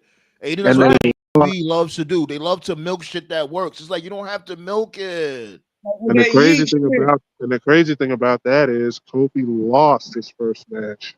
right. Yeah, they wasn't They on lost. they went on a losing streak. As a matter And of I fact, was where's the heat at? I was waiting for people on social media to light this shit up. That would be like Ricochet and AEW debuting a new heel persona and being He got squashed in fucking 4 minutes. Deboed. Let's not start with that. Yeah, but he wasn't losing. He wasn't losing to fucking Rey He got Mysterio, Debo. That's Dragon worse. Lee, and a bunch of other jobbers. He was beating people. That's worse. Credible That's worse than people losing. like Him getting Osprey Deboed. and Brody and people like that. Him getting deboed by Bobby Lashley is It worse doesn't than matter, losing. bro. He's not being He's going fucking on a losing squashed in 2-3 minutes. What's the Like point? I said, there's levels. Why would you have there's levels Kofi to lose this to shit. Rey? Who cares about Rey Mysterio in 2025? Why is Boyaka, Kofi boyaka. losing to Rey in 3 minutes? I'll give you that. Boyaka, But you gotta give me boyaka. like if I the kids if I love- give you for that, the you gotta most- give me that Debo. The getting Debo is worse than that. But the kids love Ray. They do? They still do? Fuck the kids, man. Fuck them. Oh shit. Fuck those kids. Clip that. Oh my god. Ballet clip that. Man. But nah. One thing I don't like about another thing too is that they remind you of this. They remind you, oh, we sold this much ticket sales. Oh, we got this attendance. I'm like, I don't need a reminder. I don't need an ad every time. Just give me the product. Right. Right. And it's like, and y'all tickets is like fucking. You might as well give up a kidney. Like You nigga, you got motherfuckers on here blaming the talent for the reason the tickets ain't selling. No, bitch, the tickets are like $700 and $800. Yeah. That's half a brick.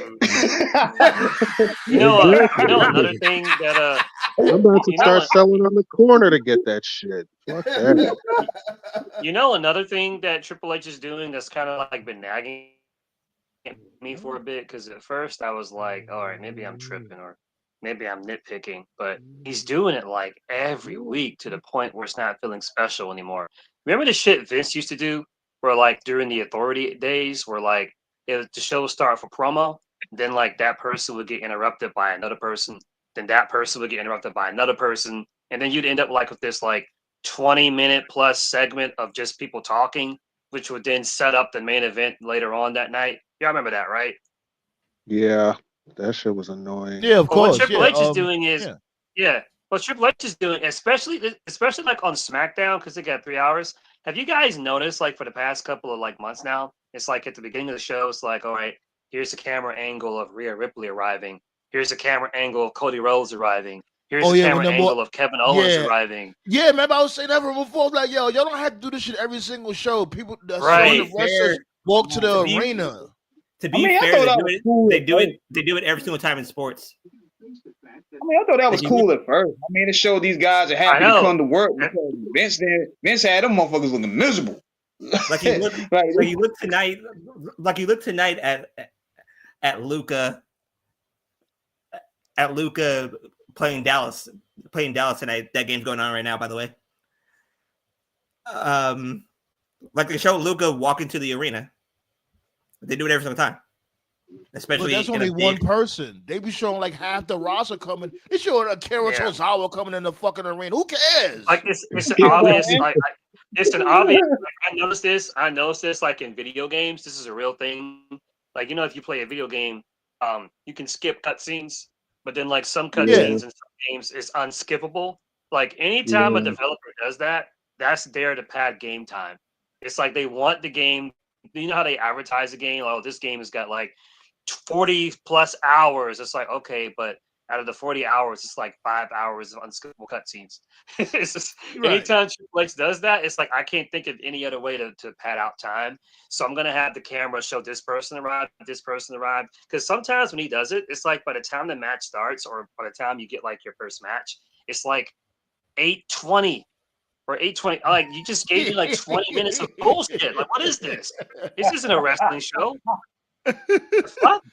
Remember, Cole said that though. Michael Cole said that in the Van Vliet interview recently. He was like, "Yo," he was like, "We're not wrestling anymore. It's just straight up entertainment." But we've been knew that though. You know what's crazy? What about what they did last? What about what they did on last week? They fucking had guys walking in the arena, and then they didn't have their first match till like 8:40 after like a 20-minute segment. Like unreal. I kid you By not. the way, quick update. Lakers up 31-22. Luka with 9 points. 9, 7, and 4 right now. Okay. I'm sorry, bro. Man, NBA fell off. I don't give two fucks Yes, about it NBA right now. yeah. That shit That's hella boring, bro. Ain't nobody gonna do that. This is Vince McMahon booking. It's Vince McMahon booking. And spring training just started, so no one gives a shit about that. But yeah. So Motto said, "Let this sink in. Cody's been WWE champ for almost a full calendar year and never fought Orton, Drew, Punk, Cena, or Rollins as champion. Hashtag Triple H is booking. It's called because he's been beefing with the bloodline. That's what he's been beefing with. Yeah, say it with me, kids. The bloodline vortex. Shit is fucking bogus as hell. My mouth's fucking killing me right now. Bro, bro, Cody cannot get away from the bloodline. This dude has been fighting with them for what, 2 years now? First it was Roman, then the Usos. Up 2 years, it's almost 4. Roman, the Usos, Solo, the Tongans, and now The Rock. He ain't even fight. He ain't even fight Jacob. Bullet Club. I mean, if you really want to be technical, it all goes back to the time the Bullet Club and Haku beat the fuck out of him in the Elite. That was like 2018. He can't escape these dudes at all, yo. Yo, he be having dreams about these motherfuckers. He be laid down, sleep like bloodline. I remember going on Twitter. Like after the Elite got destroyed by the Bullet Club. And people are like, wait a minute, like the Elite got destroyed by 3 dudes, and one reply was like, in fairness, one of those guys was Haku. I was like, yeah. Oh my God. Yeah, that is wild. Even when he's not in WWE, he can't get away from this family tree. The vortex is real, son. But yo, y'all know it's Ric Flair's birthday, right? Oh man, let that cocaine flow. How old is he? That's a good 90. question. Let me see how old he is. I think he's like in his. I think he's probably like in his what, late 70s? Probably. Hold on, let I me don't see. know. I'm gonna go check and see real quick. How many times he bladed? He looks 90. And how many Ballet, you times? still there? Check for us real quick while I check. How many times I has that checked man? it. He's 76. I thought he was older. 76. 76. That's cool. 76. Man, Ric Flair, man. When Ric Flair came out in the gurney, that shit was funny as fuck. Definitely got some fucking Ric Flair memories, man. Like that dude Flair be like, That man has survived it all, hadn't he? hell yeah, fucking plane crash. He survived. Like on Nitro, he literally came out in the gurney because he was banging a woman and Miss Elizabeth. Flair's the original kick. Flair was the originator of the kicking at it too. This dude never dies. Man, For real. what's your thoughts on this dude, Ric Flair, King Eric? Man, first of all, they better check them bar tabs. He about to run them. They're gonna be through the roof. 76. Right. He about to run them bar tabs like crazy. He ain't gonna pay none. He gonna be 76 shots. Oh God. They're like the best. He's Like in one of the carny best- mode for life. You know, he never leaves kayfabe, right? He never. He's always in character. Him and Rick Ross, they in the same breed. They never leave kayfabe at all. That man go to sleep. Rick Ross. Like nobody's better at fan interaction than Ric Flair. Like when he said, I can kiss every woman here, even that fat one, and make her cry. Man, forget it, man. I bet forget a Diddy party. I bet them Flair parties with some other shit. Oh God. The helicopter. I think when it's all said and done, I think Ric Flair is the best wrestling character of all time. Just never a dull day when Rick was on TV. Always I'm entertaining. telling you, especially when he was in TNA. Oh my God. That was pure comedy. Some of my fondest memories of the Monday Night Wars was just random segments of Mean Gene on Nitro, just doing random shit, throwing his Rolex, throwing his shoes. Mean Gene struggling at the break on live television. Just great. Like he doesn't even gotta wrestle. Just a promo. Like Crazy thing about this was I actually met Ric Flair, I think about 2014 or 2015 around the time. We was at the Greensboro airport. Cause you know how when you see celebrities, you think it's them, but it's not them. Right. You're right. And I started thinking, I was like, hold on. I'm in the bathroom, right? And I'm like, hold up, they're like Ric Flair. And then I seen him turn around. I'm like, oh shit. I was about to start marking a little bit, but then again, I heard the stories about it because he could be an asshole. So I was like, hey Rick, can you give me yo Rick? He was like, what's up, partner? He's like, can you go ahead and give me a woo? He was like, only for you, brother. Woo, woo, woo, woo. And that motherfucker strutted right out the bathroom. That's awesome.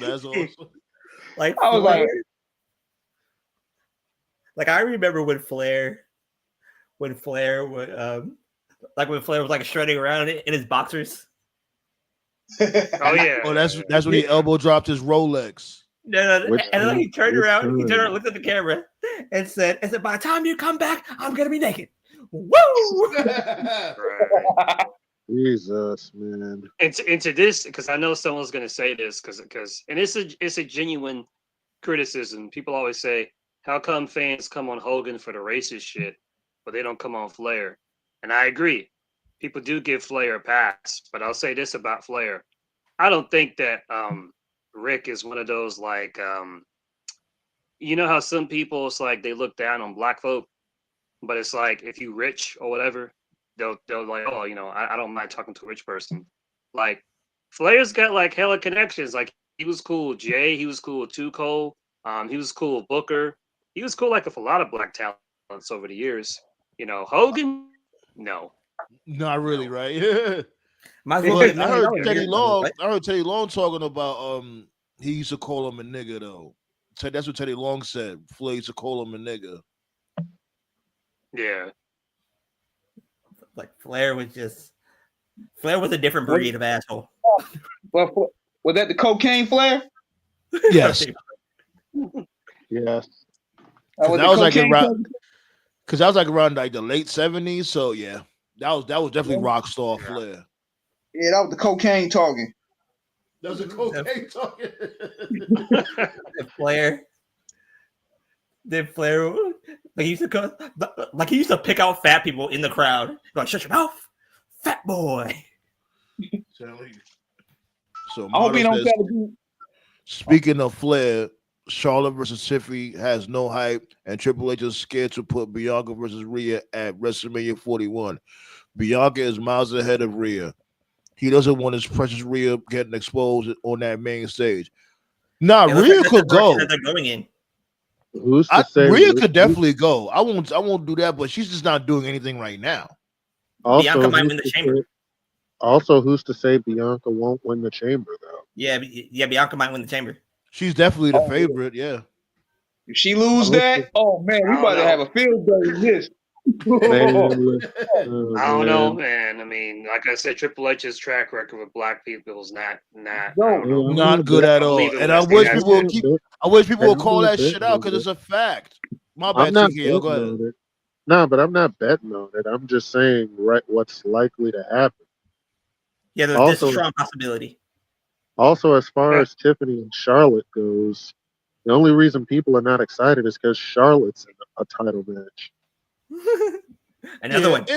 It's like we all knew it was gonna happen, but it's like it's not really nothing going on because Charlotte's promos is so fucking dry. She just dry like Chinese chicken. Well, it's like you said, TKO. She has no emotion. Well, see, the problem with Charlotte is anything involved with her, because TKO said it better than anybody. Anything involving Charlotte is a lose-lose. In the best case scenario, Tiffany beat Charlotte, but we all know there's going to be a rematch, and Charlotte's just going to win it anyway. In the worst case scenario, Charlotte beats her. No matter how you look at it, she's getting the title. So it's either way, Charlotte wins. Right, so it doesn't matter. So it's like you can't really care or invest in anything involving her because like you already know what time it is. So it's this feud's gonna last till SummerSlam. So don't worry. Yeah, it is. This is all your fault, Andrade. You had one job, dude. One job. People barefoot and pregnant at home right now. Now he done lost his meal ticket. Now he in the deep bottom of the card. Right? Yeah, you barely see that motherfucker now. He having random matches. How's that grass, Andrade? Yeah, you might as well join the Mexicools if that's bullshit. Oh shit, damn. The Mexicools. Damn, that shit was full of racism. Like I said, that's Kanye. That's Kanye levels. Man. Mexican landscapers, Vince. That's what we doing? Okay. That's Kanye levels of racism. Man, listen. Only thing I just hope is that Charlotte loses at Mania. That's the only saving grace for me. Why are you so quiet, Ballet? Where you at? I guess you're just sitting back enjoying the show. That's what's up. It's all goody. Appreciate y'all for being here, though. You know the vibes. You already know, B. And we also talking about Virgil too. What memories you got of Virgil, King Eric? When Virgil stopped being a slave. He did it for the culture. That's right. I cheered like a motherfucker, man. I was like, man, finally he's standing up for himself.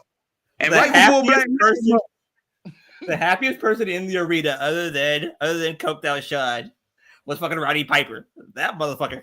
Didn't Piper have some black in him? Piper did, man. What? No, I said, wasn't it proven that Piper had like legit black in his ancestry or something like that?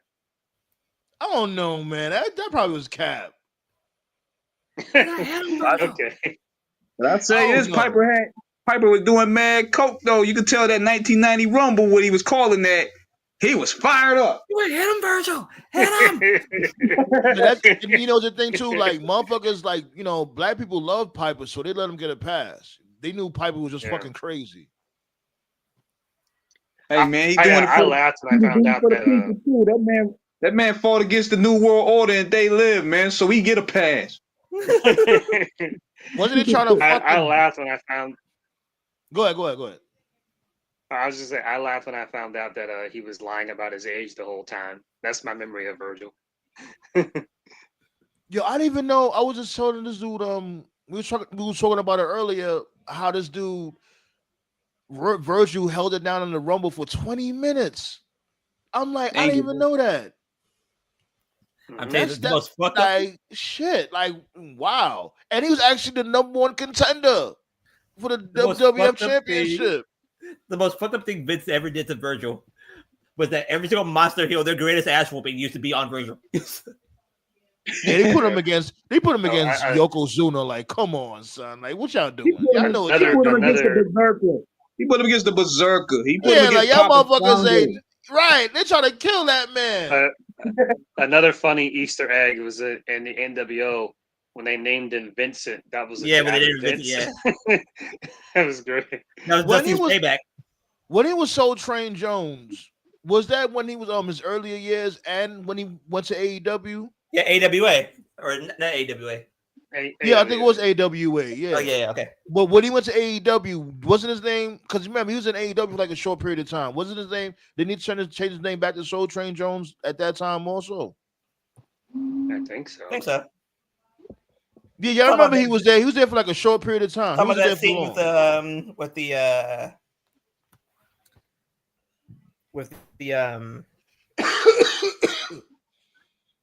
not the Jericho Appreciation Society, but the Inner Circle. I think the Inner Circle, yeah. Yeah.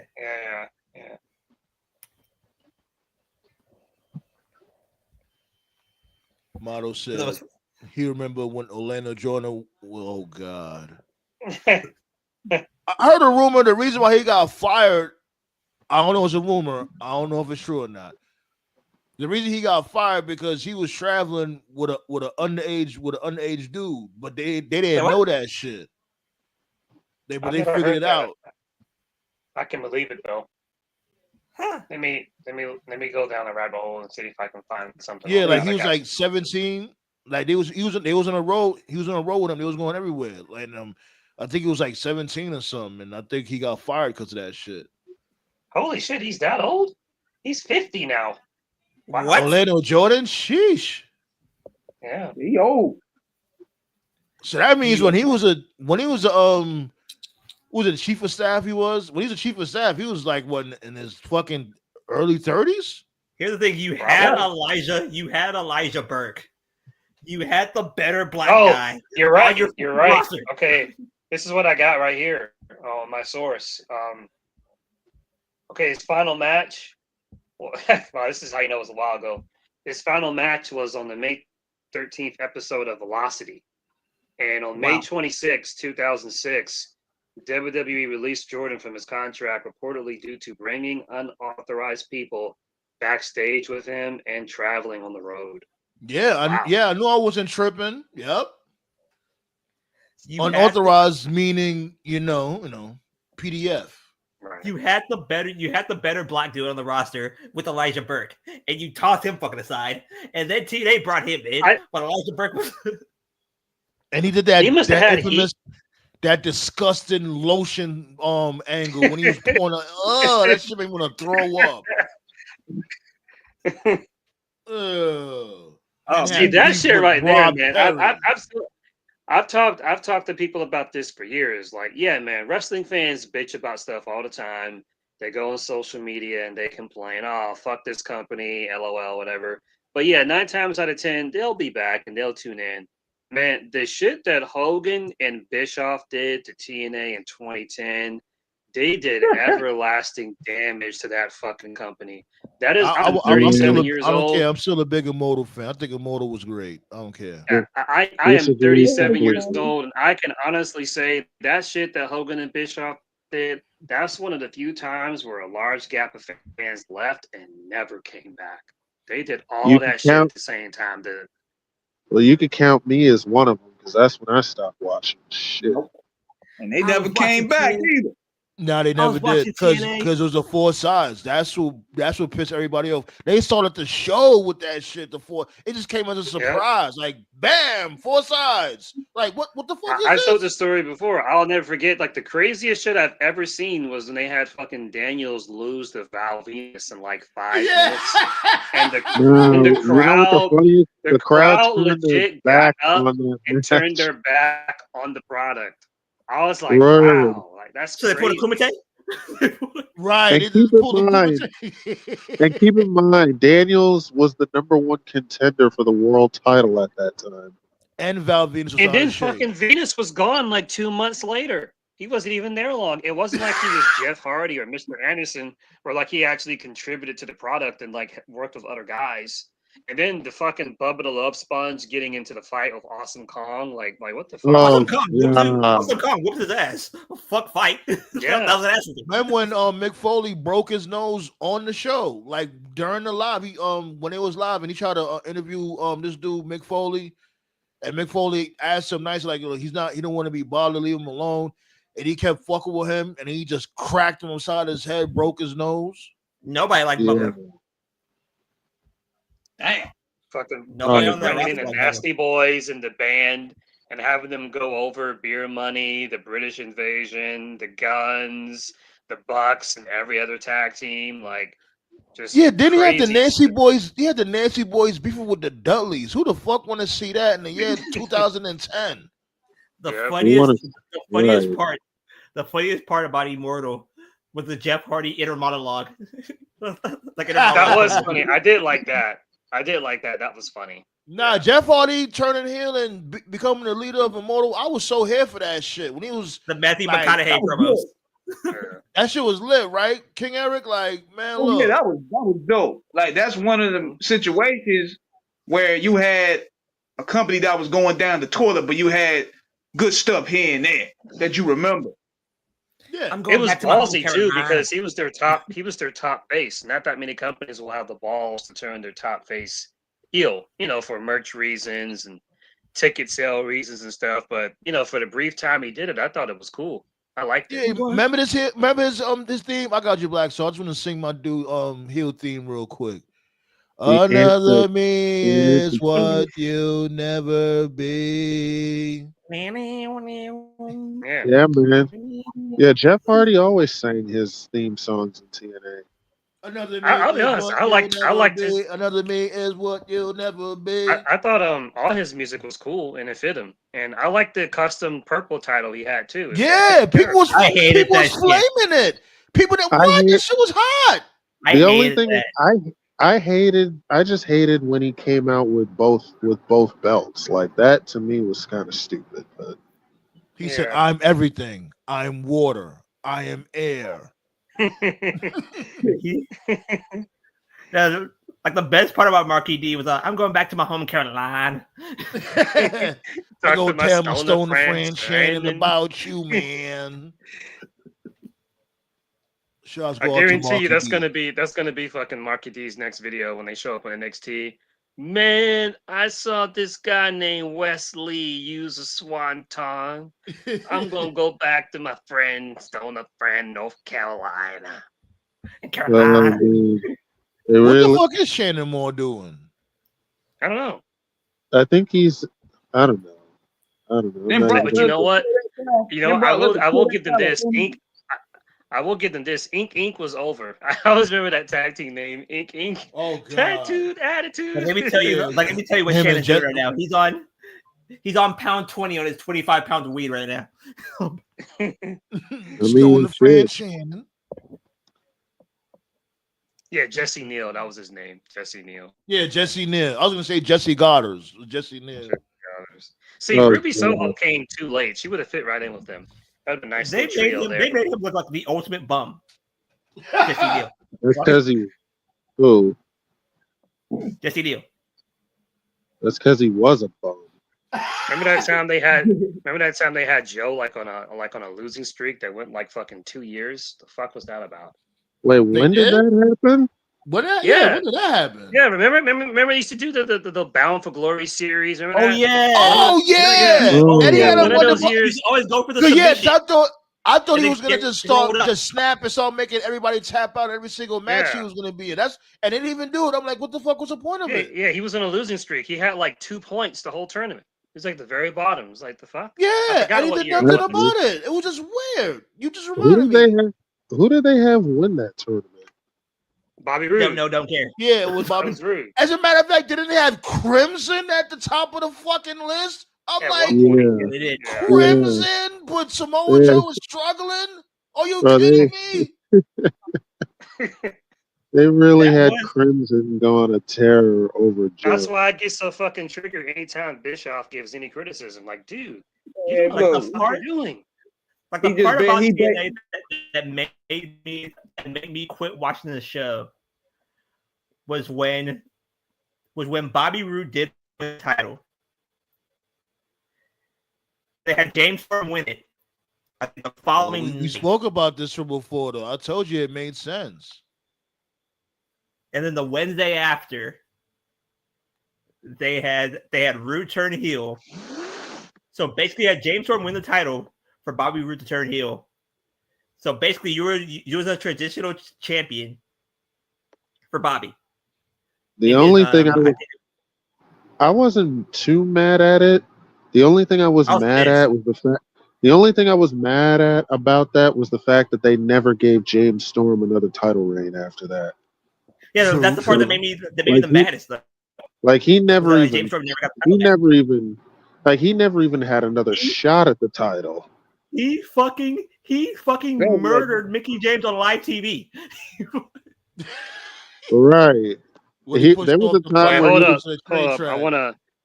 I want to address what Model said here. Remember when Samoa Joe cut that shoot promo of Scott Hall's drunken antics while Kevin Nash was in the ring? Heard Nash slapped him backstage. Yeah, different people have Yeah, I heard that one too. have recorded that, but the part that doesn't get talked about is after Nash slapped him, Joe laughed, which tells me Joe could have killed him if he wanted to. He just chose not to. I don't give And a plus- fuck. He would have got slapped the fuck back. Like that's the thing that killed me with these motherfuckers, with these wrestlers with the legends. I gotta respect the legend. I don't fuck give a that fuck. shit. Right, exactly. Don't And put what's your crazy- hands on me. And Your what's fucking crazy one about boy, person- your fucking brother Scott Hall, he fucked up. He always fucking up. And I'm gonna call him out on this shit because none of y'all want to call him out on this shit. Fuck where him. that promo And God no rest his lie, soul too. and No, no lie, hold on, that promo was real. Like, come on, man. Yeah, people got frustrated. Hold on, Black Star. Motherfuckers Notice getting the one- frustrated with Scott Hall. You know what I'm saying? They was getting frustrated with him because he kept missing dates, and nobody was not saying shit about it. They wasn't holding him accountable. They were paying him. Notice the one person. Notice the one person who made Punk back the fuck up in that, like in that AEW backstage was fucking Samoa Joe. You know, Punk would have known parts of that fucker. Yeah.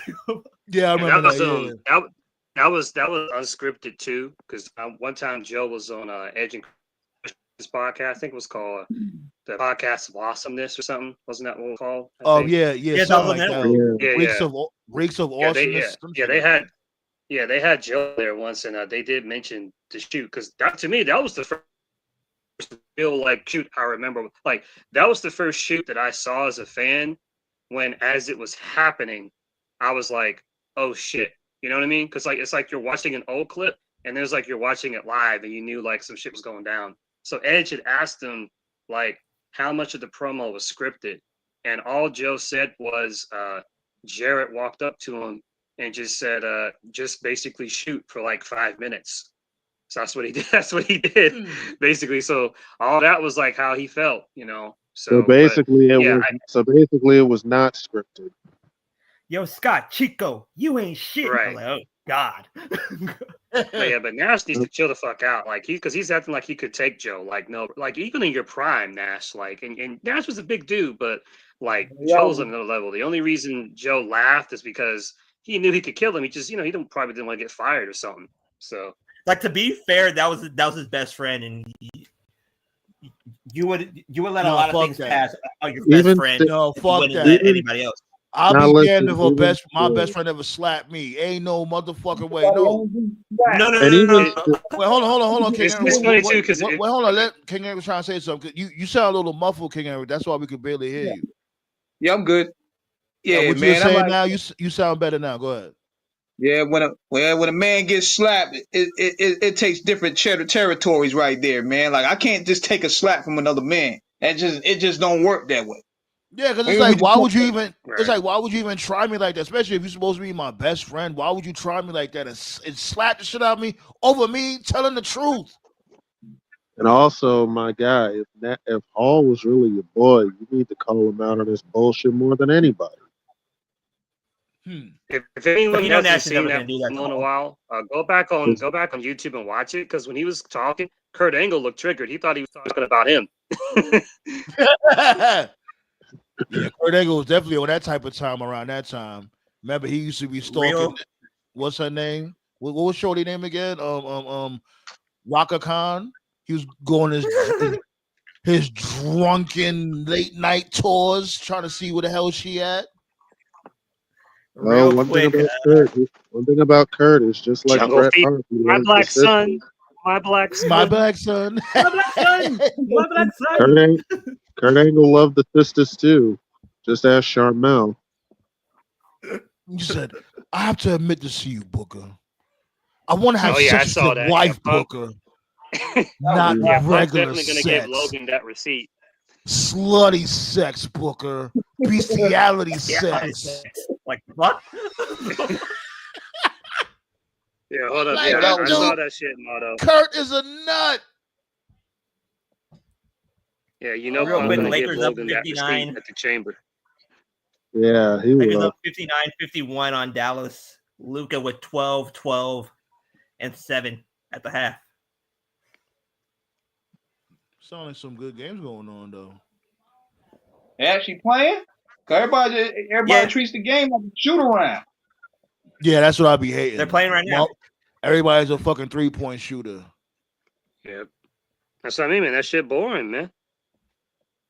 Motherfuckers be scared to Right attack now. that paint.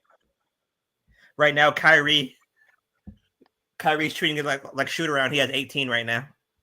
It's funny. I heard some coworkers at work today, and they was just talking about how much NBA's fallen off. And I sent Sandman that video last year. I wasn't sure if you saw it, Black Star, but just a combination of stuff. Like there's no rivalries, there's no feuds. The game is soft Nobody as likes to fuck. compete. Like in the Jordan days, Jordan and the Knicks used to fight every single week. The Knicks used to fight the Pacers on every single Saturday on NBC. Yeah, it was competitive.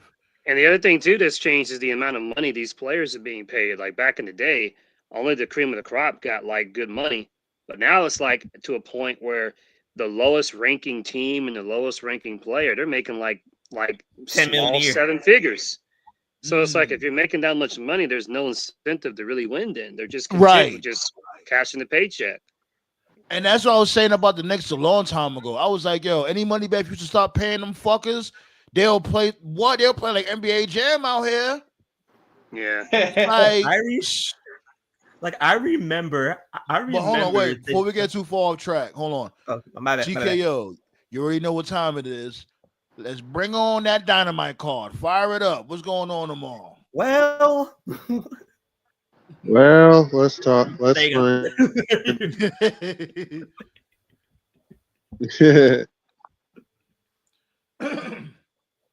Let's get it.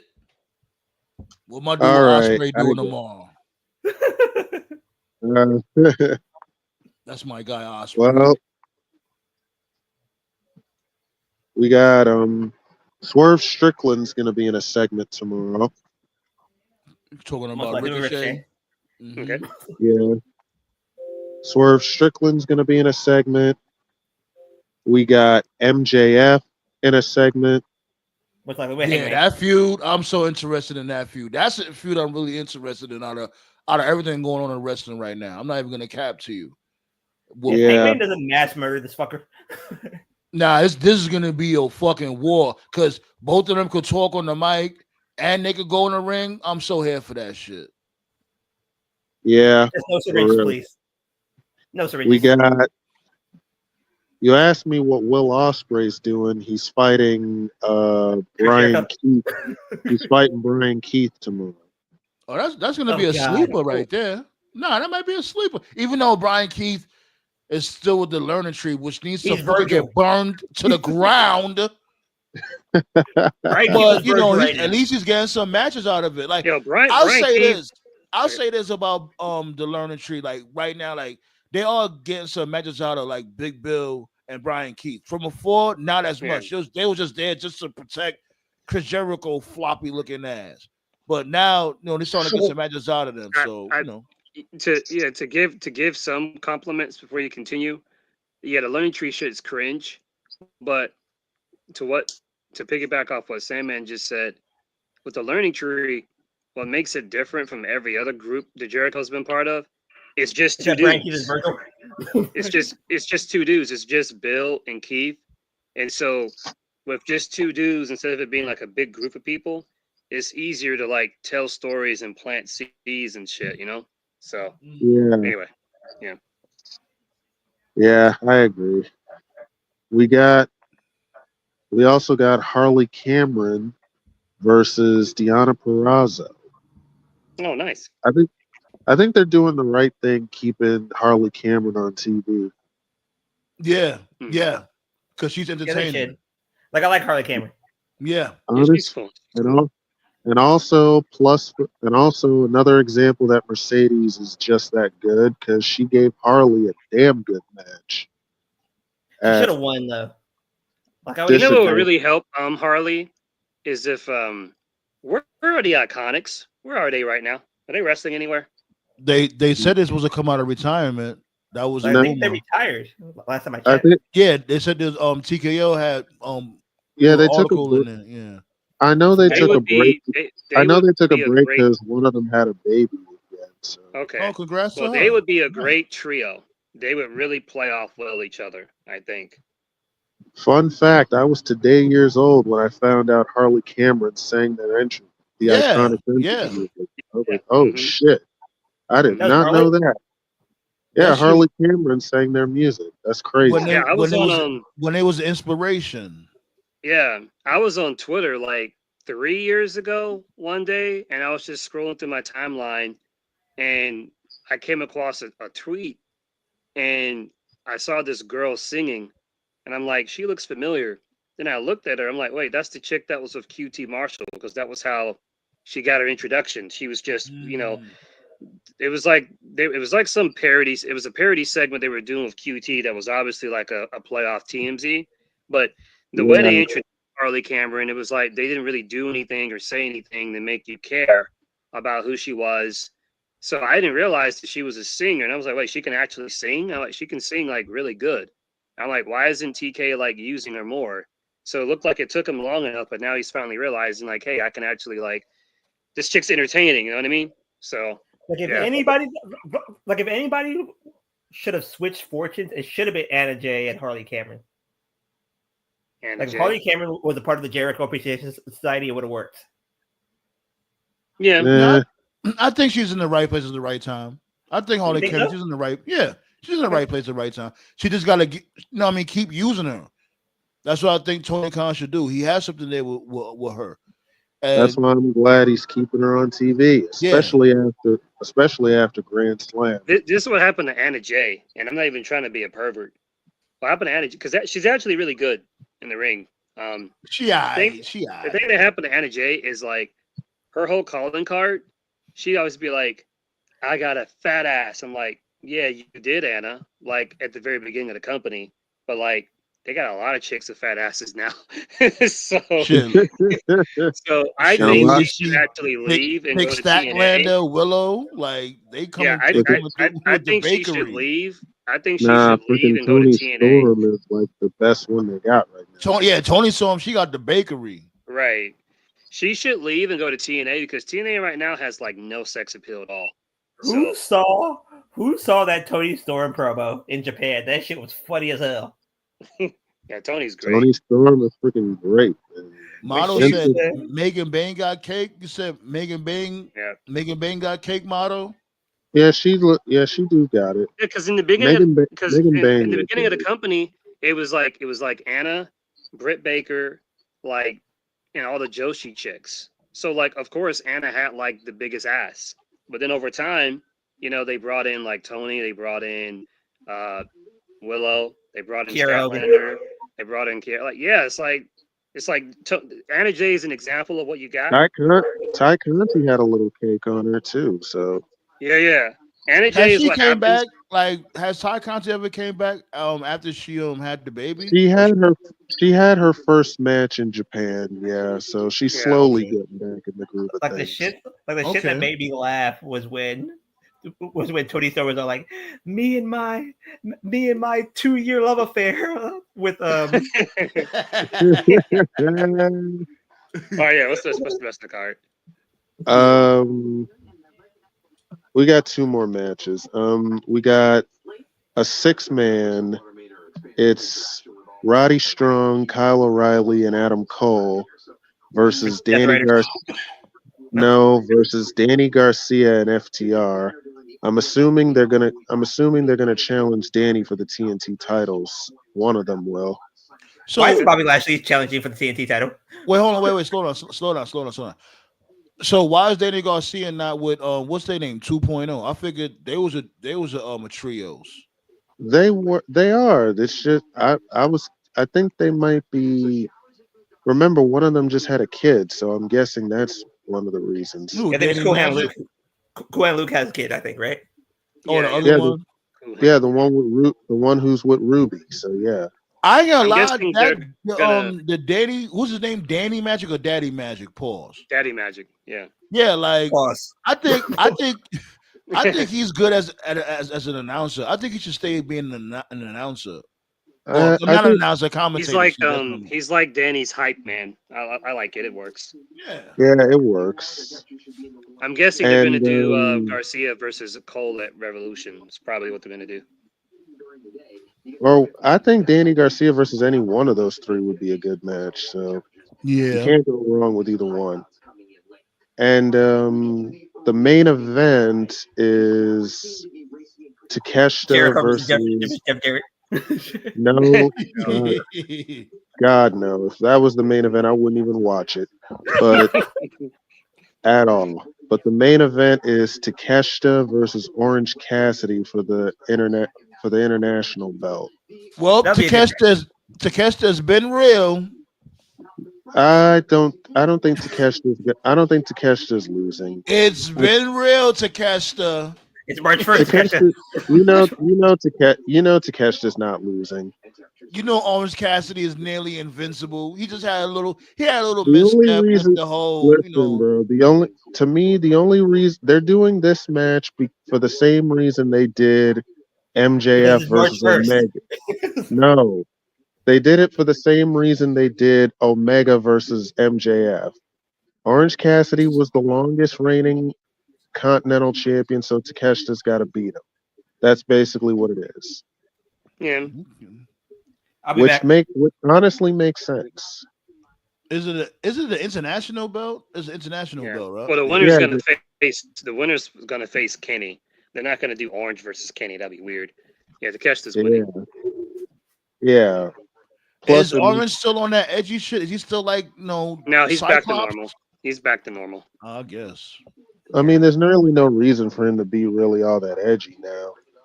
But Anyway, I need for Cole to beat Danny so Shelton can take his lunch money. That's what I need. Damn. We need a Wait, Forbidden Door moment with Lashley versus Moose versus Oba versus. See, you had me going with. Yo, it's a rapid homage. Leave it alone, B. That's it. Oh Pow my pow. God. It's done. Man, Dead. let Omos sell his makeup and perfume. Leave that man alone. He sells makeup too. Shit. What the fuck? he making bank somewhere else. Why not? He Right. about to be like this dude. What's his dude name? Adrian Adonis, but the giant version. Right. Oh, Adina, yeah. Adina be bringing the bakery. I She mean, always been she- big Yeah, She Ballet. always did. Like, people don't give her credit at all. because she's You black. know, Ballet loves her some homage. That's always been like the biggest. It's weird. We live in this weird culture where it's like people appreciate. It's like Romas does their job. It's like stereotypically they see black folks as like we trademark thickness, So it's like if they see a thick black chick, they just like or whatever. But then if they see a thick white chick or a thick Latina, they're like, "Oh my god! Like, what are you talking about?" You know, like, it's been a Yeah. problem for years. Like, I hate it when people look at as an example, people will compliment like Liv Morgan, say, "Oh, she's so thick," and I'm like, "Dude, Naomi's right there. Like, what are you talking about? Like, what?" Right. I'm so confused. Right. Like we can all agree, like she's like the prettiest chick in the whole roster, or one of the prettiest chicks in the whole roster. Bianca Belair, I would say. Hmm. Yeah. Yeah. Don't even get me started with that. There's actually motherfuckers online that told me that Liv Morgan's a bigger star than Bianca. I'm like, get off. What? Wait, what? Biggest star doing what? I'm like, get off the crack, dude. Dead ass though. She's Like, never yeah, gonna, she's like she's this never run gonna that she's fuck. having. Like, let's really be real. Yeah, the run that she's on right now, you know, she is good for her. You know what I mean? She's definitely had a Yeah. decent run, She but improved a bit. let's really Yeah. be real. Only reason why she's having this run right now is because Bianca Belair is stuck babysitting. Yeah. Also, yeah, man, don't do it. She's not gonna fuck you, bro. Just shut up. Right? AJ Francis. Yo, B. As long as he's out the ring, because I see now they got him doing like those type of like segments, like when it comes to the highlight reel and the Piper's Pit and the, what else could I say? The Learning Tree, whatever. You know those segments with, you know what I mean? New York Minute. There's Yeah. a place for him. Keep First of all, him, because I ain't gonna lie. I made those shots at him, rightfully so. But him Right. as a talker, he's a decent Right. talker. Let him just do Yeah, that. there's a place for him in wrestling, and I'll give him credit where credit is due. He's in the indies, and he's grinding, so it's not like he just gave up and quit. So I'll give him Yeah, that. yeah, And like yeah. you just said, I think that there's definitely money as a mouthpiece and as a character. Just stay the fuck out the ring, bro. Like, you suck in the ring, but as a character, yeah, it's not that bad. This dude has 3 moves. He does the sidewalk slam, the big boot sometimes, and that Right. stink looking running knee like when you sitting in the turnbuckle, not the turnbuckle, you sitting in the corner and he runs towards you and he hits you with the knee and he bums out and flies over the top rope. That's the only moves he does. Yeah, I think what happened is that the I almost said death row. What the fuck? Not death row. Death row, good The hit lord. row. The That's hit what that row. was, though. That's Shit, what I'd that rather was, be on death row than to watch this dude matches. The Good hit row lord. shit got in his head. He never got that. Like, the whole point of hit row was about swerve. Triple H Yeah. just dropped the ball, and at the time Swerve is we doing. didn't know still what kind of doing time better than Triple H him. was on. But now in retrospect, we can look back at it and be like, well, no wonder he fucked up Swerve. He just know how to book black people. We just didn't get it at the time. So Yeah, we Bro, just thought like you can't win them all. That's what we thought, like we can't win them all. But now bro, Triple H, Swerve getting fired was literally a blessing in disguise. as a matter of man. fact, if I recall correctly, up to that point, and I could be wrong because I don't follow NXT anymore, but at that time, I think Swerve was like the shortest North American champion. He won it from, I think he won it from Bronson Reed, if I recall. was He it? did. Yeah, he did. Yeah, he run did. it from Bronson, and he had it for like barely a month. I forgot who he lost it to, but it was a He cup of lost tea run. it. I remember he lost it to Carmelo Hayes, and that was his last match there. Because you know what it was too. Like, remember when he had won the North American Championship and they had spit that freestyle. That's when I guess Triple H threw his hands up like I don't know what to do now. Because they killed the freestyle. Remember, I think AJ this dude Bummy Dollar definitely spit a freestyle.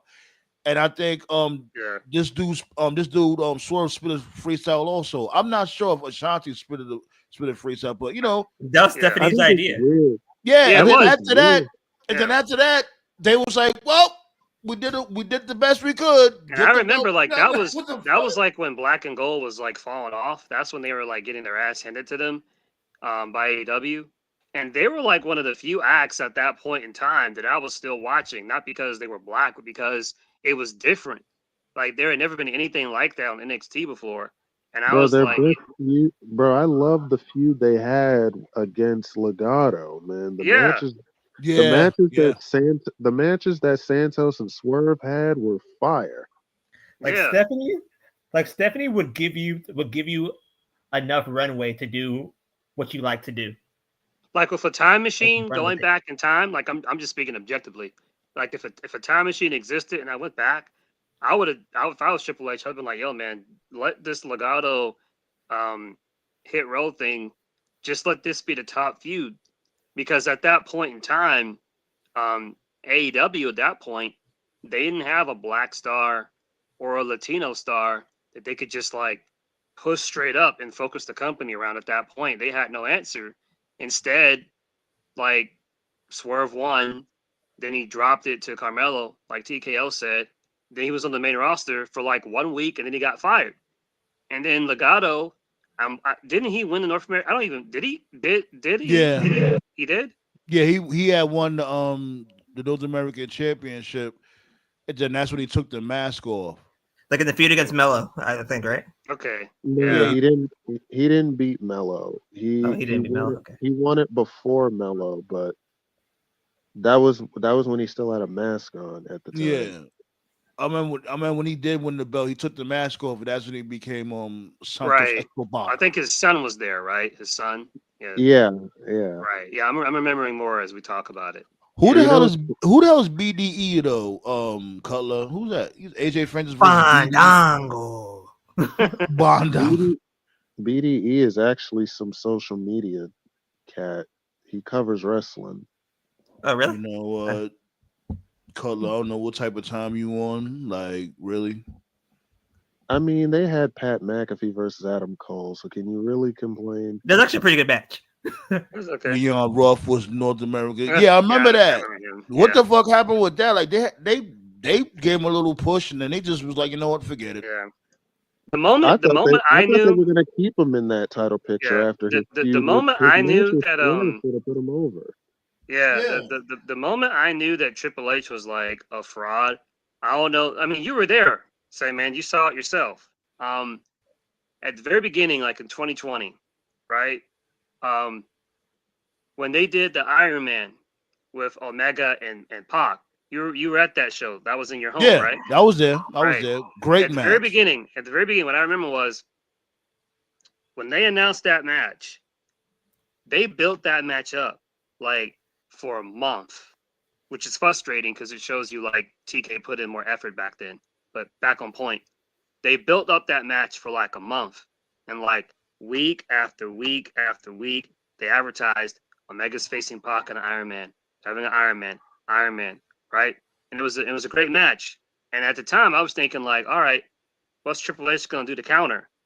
And the on the week when they did that, the opener for NXT was Dijak against Cameron Grimes, which is a regular random match. This was before Grimes did the GameStop thing, you know, the I'm rich gimmick. He was a nobody back then. To the moon. Right. This is before that. And Dijak was just like, he had like no character. They weren't using him. It was like a random Sunday Night Heat match. And like they got fucking obliterated that night. And I was like, what? And I remember like, say what you want about Vince. Like Vince would never, like Vince is not gonna lay down and get fucked. Vince did worse. He would have did something, anything to counter. And Vince had Roman eat dog food. Then I remember they did. Definitely remember that shit. Like that Wednesday war that shit was ugly. Then I remember they did Velveteen Dream versus Roddy in a cage, and that was how they brought Velveteen back. And then they went from, because I thought Velveteen was gonna go through like every member of the Undisputed Era one by one until he got to Cole. So he fought Roddy, and then he like went straight to Cole, and then Cole just beat him like 2 weeks later. Though, in fairness, that may be because Dream, because he was because of the allegations. Yeah. So who knows? Yeah. What I like though during the what the hell is that in the background? That ain't me. What do you hear? It was a weird echo in the background. Okay, it's gone.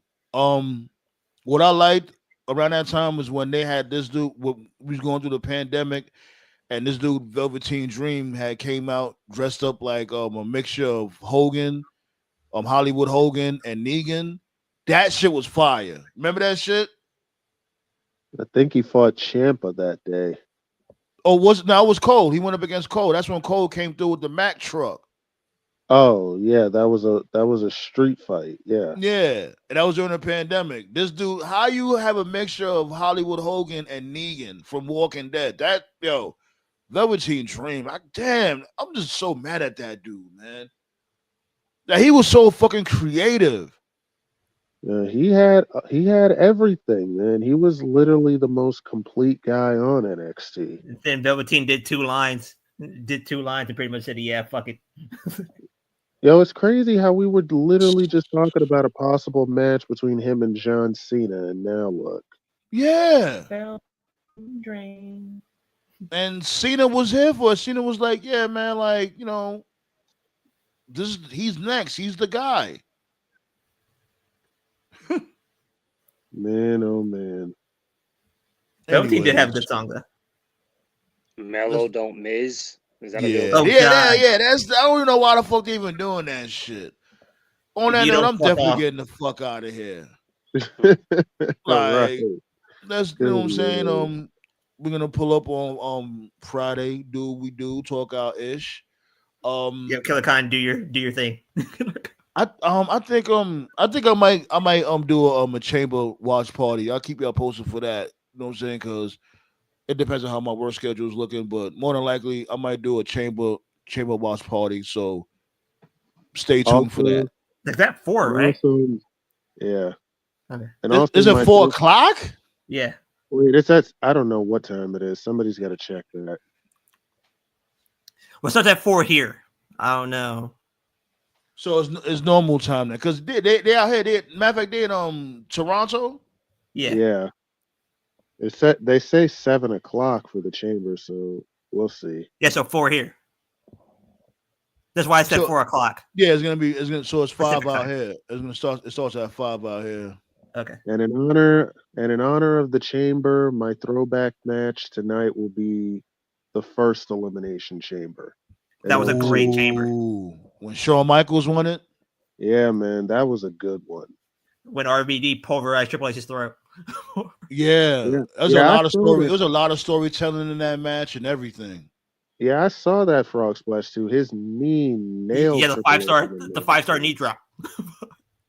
Yeah, but in RVD's defense, the chamber back then, it was a tight space for him to jump. So Yeah, he couldn't get like the full momentum of the frog splash. He couldn't go complete froggy.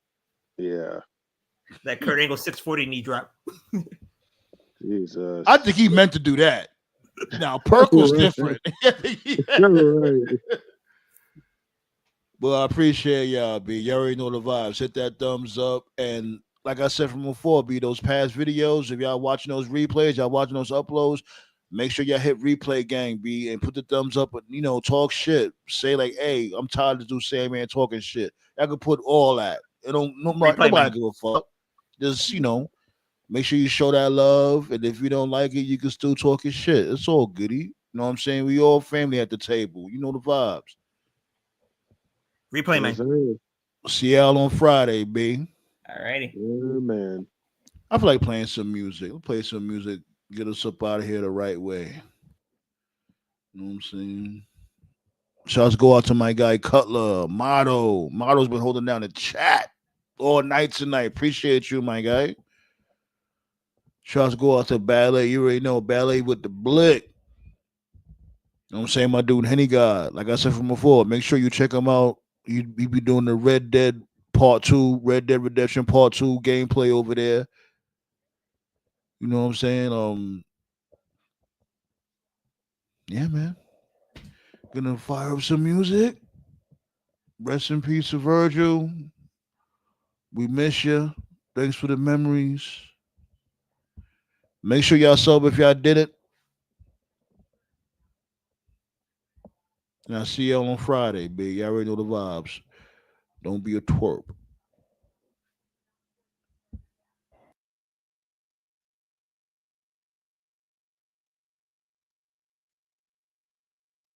I